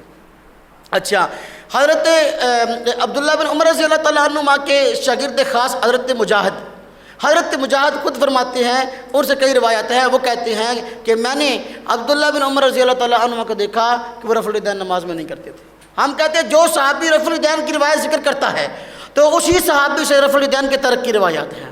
اب ہم کہتے ہیں اگر وہ سجدے کی روایت بھی ذکر کرے بالکل صحیح کر رہا ہے، وہ رکوع کی رفع الیدین کی روایت ذکر کرے بالکل صحیح کر رہا ہے، اگر وہ ترک کی روایت ذکر کر رہا ہے وہ بھی صحیح کر رہا ہے۔ اب غیر مقلد ہے، اس کی ایک بات کو صحیح مانتے ہیں، دو غلط کہتے ہیں رکوع کی رفع الیدین کرے تو ٹھیک ہے، سجدے کی رفع الیدین کی روایت ذکر کرے یہ بھی غلط ہے، ترک کی روایت ذکر کرے یہ بھی غلط ہے۔ ہم کہتے ہیں عجیب بات ہے، وہاں پھر جرا شروع کر دیتے ہیں صحابہ کرام پر یا راویوں پر۔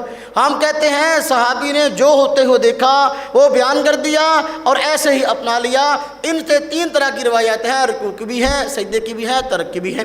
اس طرح دوسرے صحابی حضرت وائل بن حجر رضی اللہ تعالیٰ عنہ، ان سے رکوع کے رفع الیدین کی روایت بھی ہے اور ان سے سجدے کے رفع الیدین کی روایت خود سنن ابی داؤد کے اندر موجود ہے، اور ان سے شروع نماز کے رفع الیدین کی روایت، باقی کے ترک کی روایت جو ہے وہ بھی مروی ہے سنن ابی داؤد کے اندر۔ آپ سنن ابی داؤد کھول کے دیکھیں، وہ فرماتے ہیں چونکہ باہر کے صحابی جو فرماتے ہیں کہ میں دوبارہ جب آیا میں نے صحابہ کرام کو دیکھا، صحابہ کرام انہوں نے سردی کی وجہ سے جو ہے گرم ٹوپیاں اور چادریں اوڑھ رکھی تھی، تو اس لیے عذر کی وجہ سے اپنے ہاتھ جو ہے وہ اس طرح سینے اور کندھے کے برابر اٹھا رہے تھے اور شروع نماز میں رفع الیدین کرتے تھے۔ کہاں رفع الیدین کرتے تھے؟ جو انہوں نے دیکھا اس کو بیان کر دیا، جو دیکھا انہوں نے کہا کہ میں نے دیکھا، دوبارہ آیا، جب پہلی مرتبہ آئے تو دیکھ لیا، سجدے کا رفع الیدین بھی کیا، رکوع کا رفع الیدین بھی کیا، وہ بھی بیان کر دیا۔ جب دوبارہ آئے تو فرماتے ہیں میں نے دیکھا سردی کی وجہ سے گرم ٹوپیاں اور چادریں اوڑھ رکھی تھیں اور شروع نماز میں اپنا ہاتھوں کو اٹھا رہے تھے، اگر رکوع کا رفع الیدین دیکھا ہوتا تو اس کو بھی بیان کر دیتے، چونکہ پہلے آئے رکوع کا رفع الیدین دیکھا، سجدے کا رفع الیدین دیکھا، اس کو بیان کر دیا، دوبارہ آئے شروع نماز کا رفع الیدین دیکھا، اس کو بیان کر دیا۔ اب کیا وجہ؟ غیر مقلد رکوع کے رفع الیدین کو لیتے ہیں حضرت وائل بن حجر کے فضائل کو بیان کرتے ہوئے، سجدے کے رفع الیدین کو نہیں لیتے اور ان کے چھوڑنے کے رفع الیدین کو نہیں لیتے۔ ہم کہتے ہیں ایک بات میں تم صحابی کو سچا کہتے ہو، 2 باتیں میں جھوٹا کہتے ہو، حیا کرو کچھ۔ یہی صحابی حضرت مالک بن حویرث رضی اللہ تعالیٰ عنہ تیسرے جن سے یہ رکوع کے رفع الیدین کی روایت ذکر کرتے ہیں، ان سے سجدے کے رفع الیدین کی روایت بھی مروی ہے اور ترک رفع الیدین کی روایت بھی مروی ہے۔ اب رکوع کے رفع الیدین کی روایت ان سے بخاری میں موجود ہے اور سجدے کے رفع الیدین کی روایت نسائی شریف میں موجود ہے۔ امام نسائی رحمۃ اللہ علیہ نے باب قائم کیا، باب رفع الیدین للسجود، سجدوں کا رفع الیدین کا باب۔ اب روایت لے آئے ان کی، وہ فرماتے ہیں میں نبی کریم صلی اللہ علیہ وسلم کو دیکھا کہ آپ نے رکوع کا رفع الیدین بھی کیا، سجدے کا رفع الیدین بھی کیا۔ بعد میں امام نسائی رحمۃ اللہ علیہ باب اپنا روایت لے آئے ترک رفع الیدین للسجود، سجدوں کا رفع الیدین کا ترک، حضرت عبداللہ بن عمر رضی اللہ تعالیٰ عنہما سے رکوع کے رفع الیدین کی روایت لے آئے۔ آپ دیکھیں ان سے رکوع کے رفع الیدین کے ترک کی روایت مالک بن حویرث سے کس روایت میں ہے، وہ آپ کو بخاری میں مل جائے گی۔ کہاں مل جائے گی؟ بخاری میں۔ اصل میں ہم اپنے دلائل کو دیکھتے نہیں ہیں۔ حضرت مالک بن حویرث رضی اللہ تعالیٰ عنہ صحابی رسول ہیں، یہ بھی باہر کے رہنے والے تھے، آئے نماز اور اس کے احکام سیکھے، واپس جانے لگے تو آپ نے فرمایا صلو کما رأیتمونی اصلی، نماز اس طرح پڑھو جس طرح تم نے مجھے پڑھتے ہوئے دیکھا ہے۔ تو واپس جا کر جو انہوں نے نماز پڑھائی ہے بخاری میں موجود ہے، اس نماز کے اندر رکوع کا تذکرہ موجود ہے، رفع الیدین نہیں ہے۔ روایت کس کتاب میں؟ بخاری میں۔ اور رکوع ہے، رفع الیدین نہیں ہے۔ ہم کہتے ہیں آپ نے فرمایا صلو کما رأیتمونی اصلی، نماز اس طرح پڑھو جس طرح تم نے مجھے پڑھتے ہوئے دیکھا۔ جب وہ جا کر پڑھا رہے ہیں وہاں رکوع میں رفع الیدین نہیں کر رہے۔ الحمدللہ ہم تینوں طرح کی روایت کو لیتے ہیں، رکوع کے رفع الیدین کی روایات کو بھی، سجدے کے رفع الیدین کی روایات کو بھی اور اس کے ترک کی روایات کو بھی۔ تو پھر آپ بتاؤ آپ ہم سے کس بات میں الجھتے ہو؟ اچھا یہاں ایک اور بات میں عرض کروں، جب ہم دلائل پیش کرتے ہیں نا تو یہ حضرات عام طور پر دلائل پیش کرنے کے انداز میں کہتے ہیں جی بخاری کی حدیث، بخاری کی حدیث، بخاری کی پیش کرو۔ ہم کہتے ہیں دیکھو عمل کے لیے محدثین نے بخاری کی حدیث کے ہونے کی شرط نہیں لگائی۔ کتنے بنیادی دین کے احکام اور مسائل ایسے ہیں بخاری میں موجود نہیں ہیں۔ کوئی آدمی کہے بخاری میں دکھاؤ گے تو پھر مانوں گا، یہ تو بھائی اگر تو اللہ کے نبی صلی اللہ علیہ وسلم نے فرمایا ہوتا بھائی بخاری کی حدیث کو لینا باقی کو چھوڑ دینا، پھر تو کوئی بات بنتی۔ مطالبہ ہی غلط ہے، لیکن خیر ہم کہتے ہیں ٹھیک ہے ہم بخاری کی روایت بھی پیش کرنے کو تیار ہیں، اور اگر تم کہتے ہو مسلم کی ہم وہ بھی پیش کرنے کو تیار ہیں، تم سنن سے کہتے ہو وہ بھی پیش کرنے کو تیار ہیں، تم مسانید سے کہتے ہو ہم وہ بھی تیار کرنے کو اپنا حدیث بیان کرنے کو تیار ہیں، تم مصنفات سے کہتے ہو ہم ان کتب سے بھی روایت پیش کرنے کو تیار ہیں، لیکن اپنے دل کے برتن کو سیدھا کرو، ٹیڑھا نہ کرو۔ برتن جو ہے اگر ٹیڑھا ہو نا الٹا ہو، اس کے اوپر آپ ٹوٹی اور نل چلا دیں تو ساری ٹینکی کا پانی خالی ہو جائے گا، اس کے اندر ایک قطرہ بھی نہیں پڑے گا۔ لیکن اگر برتن سیدھا کر دو تو تھوڑا سا پانی بھی نل کھولیں گے تو اپنا اس سے برتن بھر جائے گا۔ تمہارے دل کا برتن ٹیڑھا ہے، اس لیے دلائل تو ہم بیان کریں گے اس لیے کہ تمہیں منوائیں، اس لیے کہ تمہیں بتائیں، کہ اس لیے کہ ہم تو انبیاء کے وارث ہیں، انبیاء کے ذمہ کیا تھا؟ بات کو پہنچا دینا، منوانا نہیں۔ آج لوگ کہتے ہیں یار یہ مانتا نہیں ہے، ہم نے کہا منوانا ہمارا کام ہی نہیں ہے، ہم انبیاء کے وارث ہیں، بتانا ہمارا کام ہے۔ ہم کہتے ہیں تم بخاری سے روایت پیش کرو، ہم بخاری سے روایت پیش کریں گے، تم مسلم سے پیش کرو، ہم مسلم سے پیش کریں گے، تم امام بخاری کے استادوں سے پیش کرو، ہم امام بخاری کے استادوں سے پیش کریں گے، تم امام بخاری کے شاگردوں سے پیش کرو، ہم امام بخاری کے شاگردوں سے پیش کریں گے۔ اب دیکھیں میں روایت کی طرف اشارہ کرتا ہوں۔ امام بخاری رحمۃ اللہ علیہ رکوع کے رفع الیدین کی روایت لائے، اس کے ترک کی روایت ایک میں نے پڑھ دی مالک بن حویرث رضی اللہ تعالیٰ عنہ سے کہ وہ واپس جا کر انہوں نے نماز پڑھائی ہے، اس نماز کے اندر رکوع کا رفع الیدین نہیں ہے۔ اب تم پیش کرتے ہو روایت رکوع کی بخاری سے، ہم کہتے ہیں اسی بخاری سے صفحہ نمبر 114 حضرت ابو حمید سعدی رضی اللہ تعالیٰ عنہ سے روایت پیش کرتے ہیں رکوع کے رفع الیدین کے ترک کی۔ 10 صحابہ کرام نبی کریم صلی اللہ علیہ وسلم کی مجلس میں بیٹھے ہوئے تھے، نبی کریم صلی اللہ علیہ وسلم 10 صحابہ کرام آپس میں بیٹھے ہوئے تھے، نبی کریم صلی اللہ علیہ وسلم کی وفات کے بعد کا واقعہ ہے، تو آپ کی نماز کا تذکرہ آیا تو صحابی رسول حضرت ابو حمید سعدی رضی اللہ عنہ نے فرمایا کہ میں نبی پاک کی نماز کو تم سب سے زیادہ جانتا ہوں۔ اب بیان کیا، فرمایا جب شروع نماز کا تذکرہ ہے نا، فرمایا کہ آپ جب نماز شروع کرتے تو رفع الیدین کرتے، لیکن جب رکوع کو بیان کیا تو پھر کیا فرمایا کہ جب آپ رکوع کرتے تو گھٹنوں پر اپنے ہاتھوں کو جما دیتے، وہاں رفع الیدین نہیں ہے۔ وہ کیا کہتے ہیں 10 صحابہ کرام موجود ہیں، تم سب سے زیادہ نبی کی نماز کو میں جانتا ہوں، محفوظ کرنے والا ہوں۔ شروع نماز کا رفع الیدین بیان کر دیا اور رکوع کی کیفیت بیان کی تو فرمایا کہ گھٹنوں پر آپ ہاتھ جما رہے تھے، وہاں رفع الیدین نہیں ہے۔ ہم کہتے ہیں دیکھو تم بخاری سے روایت پیش کرتے ہو، ہم نے بھی بخاری سے روایت پیش کر دی، اب کرو کیا بات ہے۔ اب پھر یا تو پہلے مطالبہ کریں گے بخاری سے پیش کرو، جب ہم پیش کریں گے تو پھر عقلی ڈھکوسلے چھوڑنا چھوڑ کر دیں گے. کہیں گے بس ایک کہنے لگا اس میں نہ کرنے کا تذکرہ ہے نہ کرنے کا تذکرہ ہے. میں نے کہا شروع نماز کے کرنے کا تذکرہ ہے؟ کہتا ہاں جی. تو میں نے کہا پھر رکوع کا کیوں بیان نہیں کیا صحابی نے؟ اگر رفع الیدین نماز کا مسئلہ تھا، نبی پاک کی نماز کا حصہ تھا، تو شروع نماز کا انہوں نے بیان کر دیا. اگر نماز کا حصہ تھا تو پھر رکوع میں بیان کیوں نہیں کیا؟ نہ کرنے کا تذکرہ نہ کرنے کا. میں نے کہا دیکھو تمہارے غیر مقلد علماء خود اس بات کو تسلیم کر چکے، السکوت فی معرض البیان بیان. مرآت مشکات کی شرح ہے، عبید اللہ مبارک پوری 3 جلد کے اندر خود اس نے جو ہے کہا ہے السکوت فی معرض البیان بیان، کہ دیکھو خاموشی بیان کے وقت میں بیان ہوتی ہے. جب رکوع کا رفع الیدین نہیں بیان کیا، شاید پورے شروع نماز کا رفع الیدین بیان کر دیا، الحمدللہ اسی کے مطابق ہمارا عمل ہے. اور یہ السکوت فی معرض البیان بیان ہے محدثین کے اصول کے مطابق، فقہاء کے اصول کے مطابق. اب تم نے ماننا ہے مان لو، نہیں ماننا ہمارے لیے کافی ہے، نہیں ماننا ہمارے لیے کافی ہے.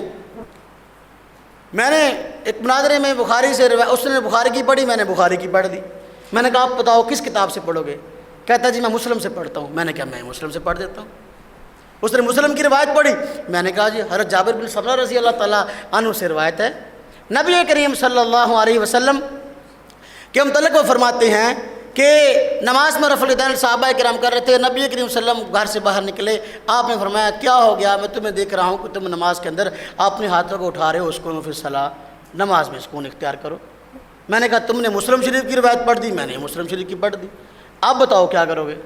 کہتا ہے یہ سلام سے متعلق ہے. میں نے کہا یہاں سلام کا لفظ دکھاؤ کہاں ہے؟ امام مسلم رحمۃ اللہ علیہ نے باب کا اصل میں بات کی ہے، اب باب تو امام مسلم نے قائم ہی نہیں کیے، امام نووی نے قائم کیے ہیں مسلم شریف پر. کہتا جی باب کیا قائم کیا؟ میں نے کہا باب کی بات کرتے ہو یا باب کی بات کرتے ہو؟ پہلے تو یہ بتاؤ.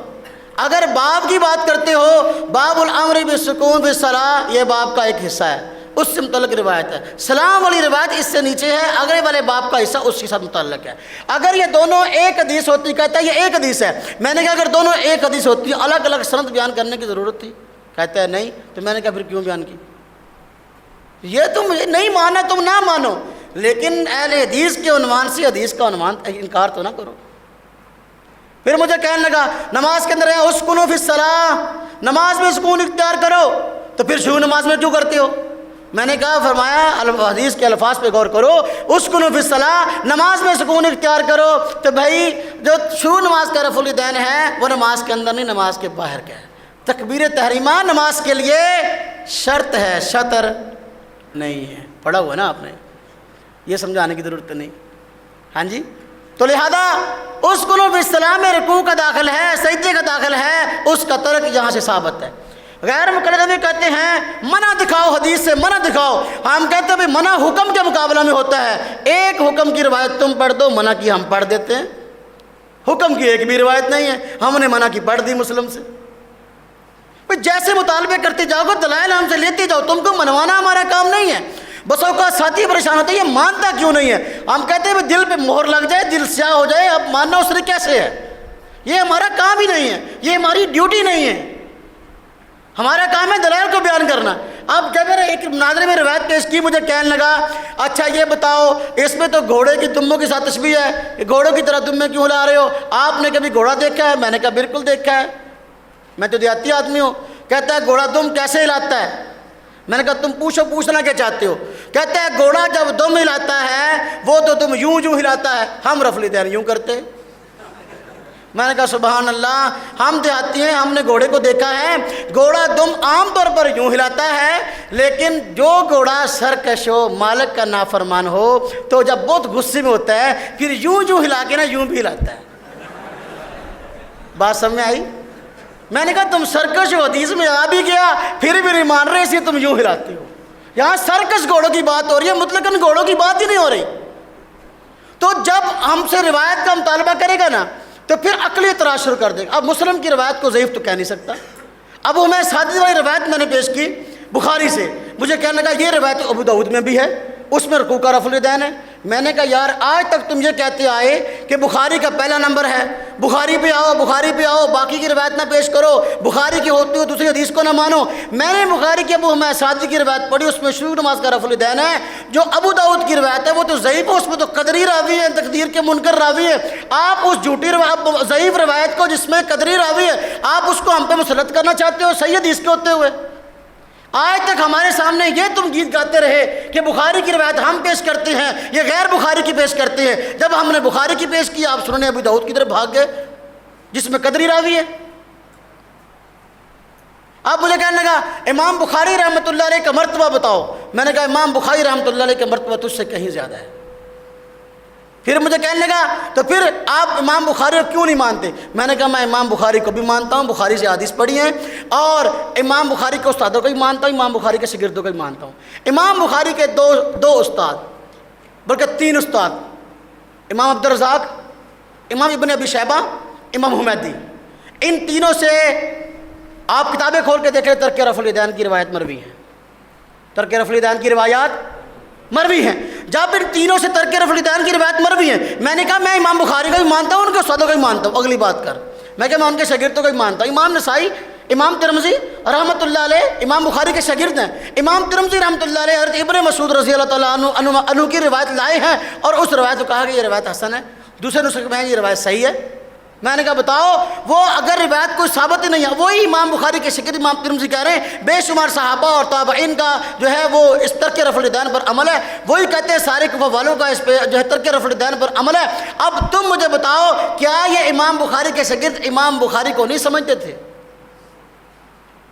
امام نسائی رحمۃ اللہ علیہ رکوع کے رفع الیدین کی روایت لائے، اس کے بعد باب قائم کیا ترک ذالک، باب قائم کر کے حضرت ابن مسعود رضی اللہ تعالیٰ عنہ سے ترک کی روایت لائے ہیں، پھر روایت ذکر کی ہے، پھر باب لائے، پھر باب قائم کیا رکوع کے رفع الیدین کے ترک کا، کون سا؟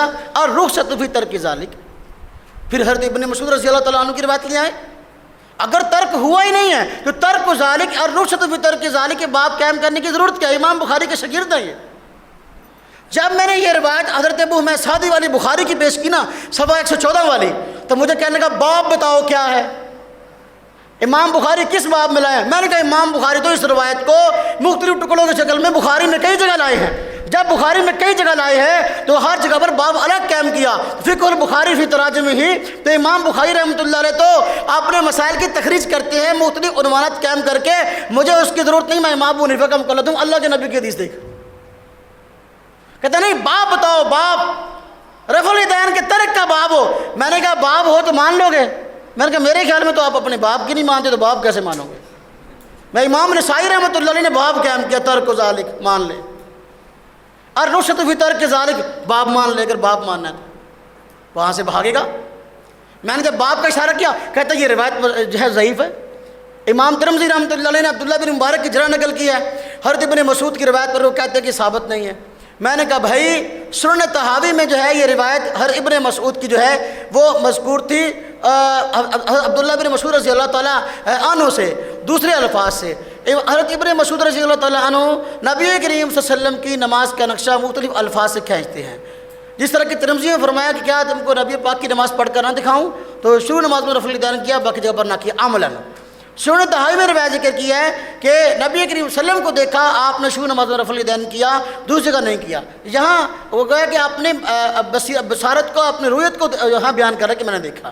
تو عبداللہ بن مبارک رضی اللہ رحمۃ اللہ علیہ جو ہیں وہ ان کا جو قول ہے وہ سنن طحاوی کی روایت کے متعلق ہے، حالانکہ میں یہ بات عرض کروں کہ یہ بھی ان کا پہلا موقف تھا عبداللہ بن مبارک کا، بعد میں انہوں نے رجوع کر لیا تھا اس قول سے۔ اس کی دلیل کیا ہے؟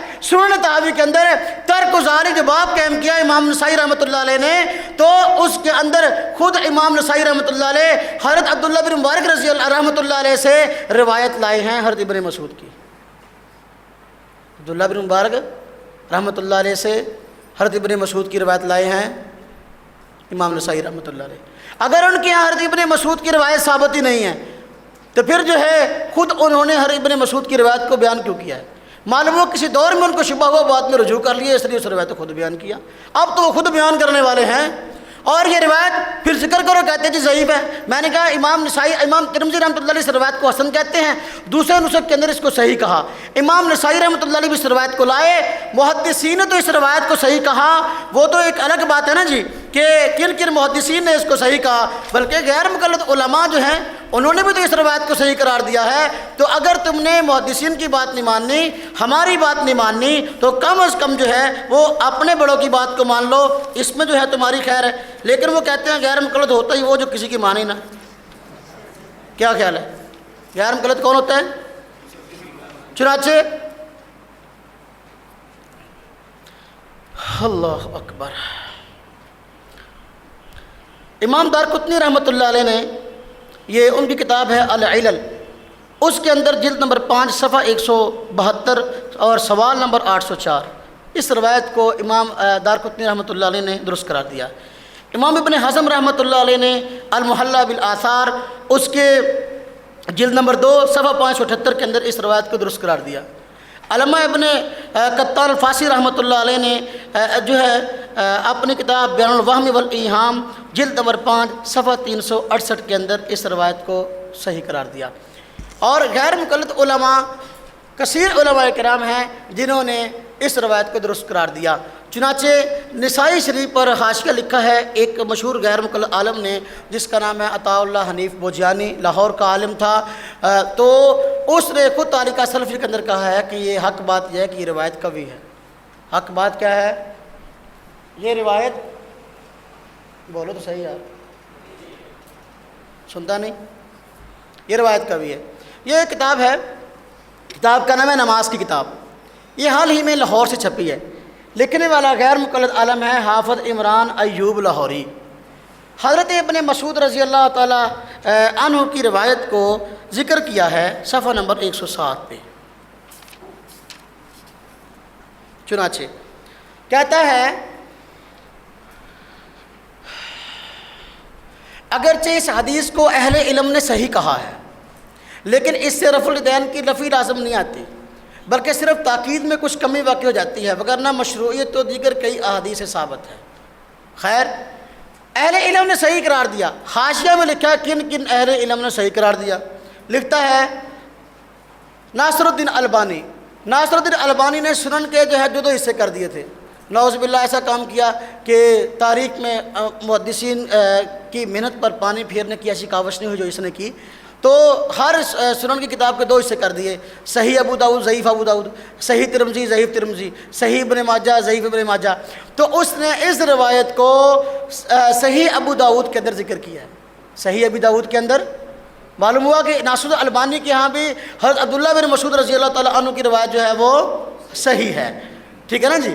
اور اسی طرح مشہور غیر مقلد عالم احمد شاکر, اس نے ترمذی کی شرح لکھی ہے. تو شرح ترمذی کے اندر بھی جو ہے اس نے جلد نمبر 2 صفحہ 41 اس کتاب کے اندر کہا گیا کہ انہوں نے بھی اس روایت کو غیر مقلد عالم نے صحیح قرار دیا. اسی طرح حاشیہ میں لکھا ہے شیخ شعیب الارناؤط, اس نے بھی جو ہے اس روایت کو درست قرار دیا. اور اسی طرح غیر مقلد عالم شیخ عبد القادر ارناؤط, اس نے بھی اس روایت کو درست قرار دیا. اور غیر مقلد عالم زہیر الشابیش, اس نے بھی اس روایت کو درست قرار دیا. اب تعلیق علی شرح السنہ 3 جلد اور صفحہ نمبر ہے اس کا 34. تو دیکھیں اس ایک کتاب کے اندر کتنے حضرات نے اس کو صحیح قرار دیا. صرف ایک کتاب سے جو حوالہ جاتے ہیں اس میں ناصر الدین البانی ہو گیا, احمد شاکر 2 ہو گیا, شعیب 3 ہو گیا, عبد القادر 4, زہیر 5 اور چھٹا یہ لکھنے والا. 7واں تعلیقات سلفیہ والا جو ہے وہ اپنا غیر مقلد عطاء اللہ حنیف. یہ 7 غیر مقلدوں کے حوالے صرف میں نے پیش کیے ہیں, وگرنہ اس پہ حوالے اور بھی پیش آدمی کر سکتا ہے. خیر, احادیث کی تصحیح آج کے دور میں کوئی آدمی کسی روایت کو ضعیف کہتا ہے اس کے کہنے سے ضعیف نہیں ہو جائے گی. کوئی آدمی کسی روایت کو ضعیف ہے صحیح کہتا ہے تو اسے کہنے صحیح نہیں ہو جائے گی. وہ روایت جو صحیح ہے وہ صحیح ہے اور جو موضوع ہے وہ موضوع ہے. تو آج یہ بہت بڑی جسارت ہو رہی ہے, حدیث پر تحقیق کے نام سے احادیث صحیحہ کو موضوع کی لسٹ کے اندر شامل کیا جا رہا ہے اور قابل عمل احادیث کو جو ہے ردی کی ٹوکری میں نعوذ باللہ پھینکنے کی کوشش کی جا رہی ہے. یہ بہت بڑی عظیم جسارت ہے جو حدیث پر تحقیق کے نام سے غیر مقلدوں نے شروع کی ہوئی ہے. تو خیر, یہ کبھی تفسیر سے آدمی پھر اس بات کو عرض کرتا ہے. میں بات عرض کر رہا تھا حضرت ابن مسعود رضی اللہ تعالیٰ عنہ کی روایت، اس سے متعلق میں نے بات آپ کی خدمت میں پیش کی کہ وہ روایت ہے اور اس پہ ترک کا باب بھی ہے، لیکن باب کے ہوتے ہوئے بھی پھر بھی اس روایت کو ماننے کو تیار نہیں ہے۔ تو حضرت ابن مسعود رضی اللہ تعالیٰ عنہ کی روایت کے علاوہ حضرت براء بن عازب رضی اللہ تعالیٰ عنہ سے بھی روایت ہے، خود سنن ابی داود کے اندر بھی روایت ہے۔ انہوں نے فرمایا کہ میں نبی کریم صلی اللہ علیہ وسلم کو دیکھا، آپ نے شروع نماز میں رفع الیدین کیا، پھر رفع الیدین نہ کیا۔ اس کے علاوہ آپ کثیر روایات جو ہیں آپ اگر دیکھنا چاہیں، الحمدللہ ہمارے اکابر نے اس پہ مستقل کتابیں بھی لکھی ہیں، نیر الفرقدین علامہ انور شاہ کشمیری رحمۃ اللہ علیہ کی دیکھیں، اور اپنا حضرت مولانا حبیب اللہ ڈیروی رحمۃ اللہ علیہ کتاب ہے نور الصبا فی ترک رفع الیدین، آپ اس کو دیکھیں۔ اور اس کے علاوہ اور بھی کئی کتب مارکیٹ میں موجود ہیں، حضرت علامہ اکاڑوی رحمۃ اللہ علیہ کی تیلیت صفدر ہے، مجموعہ رسائل ہے، آپ ان کو دیکھیں۔ اور حضرت شیخ کی اپنا کتاب ہے نماز اہل سنت والجماعت، آپ اس کو دیکھیں۔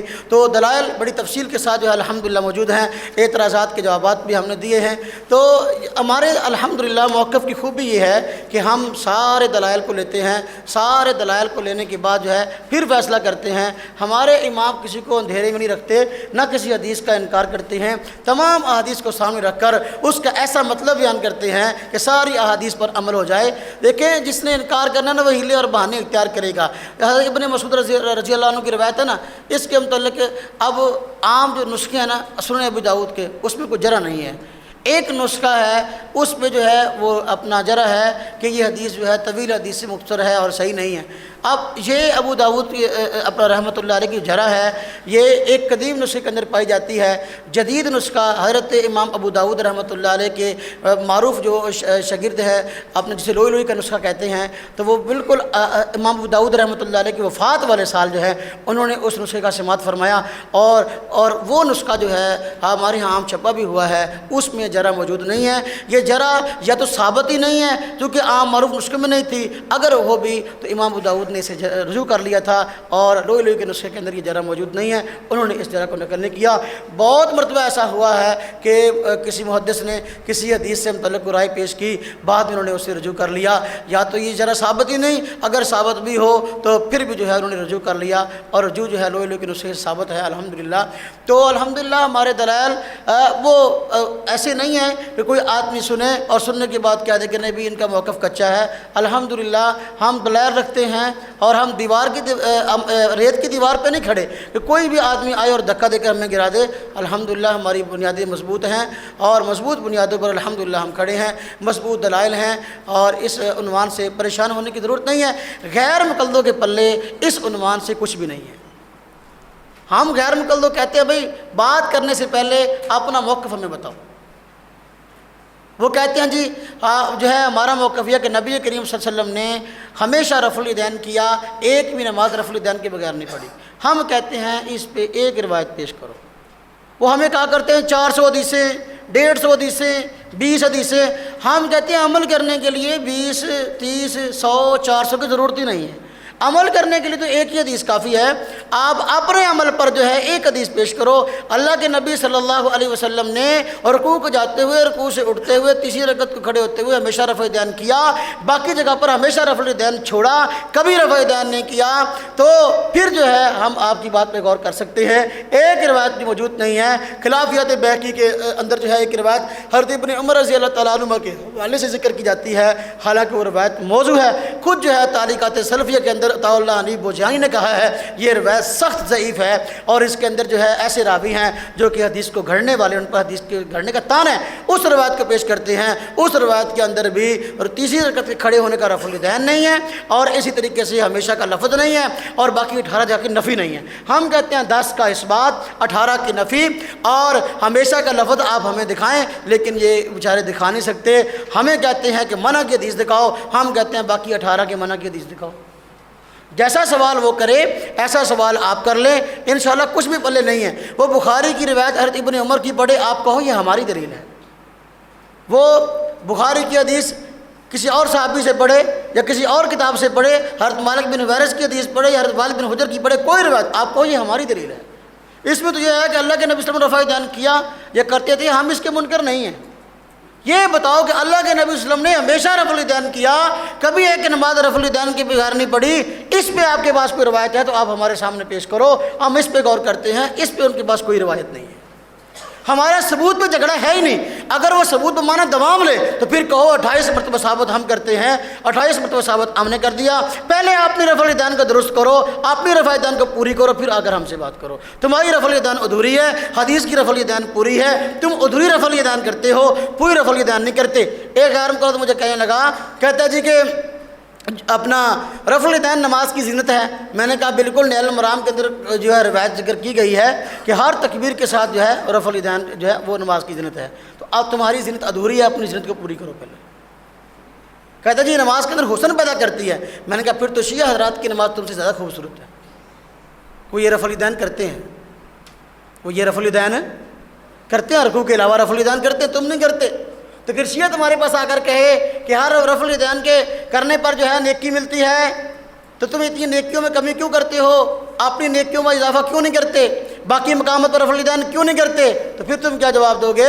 اس لیے ڈکوسے نہ چھوڑو، دلائل کی دنیا میں بات کرو۔ دلائل کی دنیا میں تمہارے پاس ایک بھی دلیل موجود نہیں ہے جس سے تم یہ ثابت کر سکو اللہ کے نبی صلی اللہ علیہ وسلم نے ہمیشہ رفع الیدین تمہارے والا کیا۔ جو حدیث کا رفع الیدین ہے وہ اور ہے، غیر مقلدوں کا رفع الیدین اور ہے۔ جب ہمیں یہ بات سمجھ میں آ جائے گی نا تو بات کو پہچاننا اور فرق کرنا، دلائل دینا آسان ہو جائے گا کہ حدیث کا رفع الیدین 28 مرتبہ، غیر مقلدوں کا رفع الیدین 10 مرتبہ، یہ من مرضی کا رفع الیدین ہے، یہ خواہش پرستی کا رفع الیدین ہے، یہ حدیث کا رفع الیدین نہیں ہے۔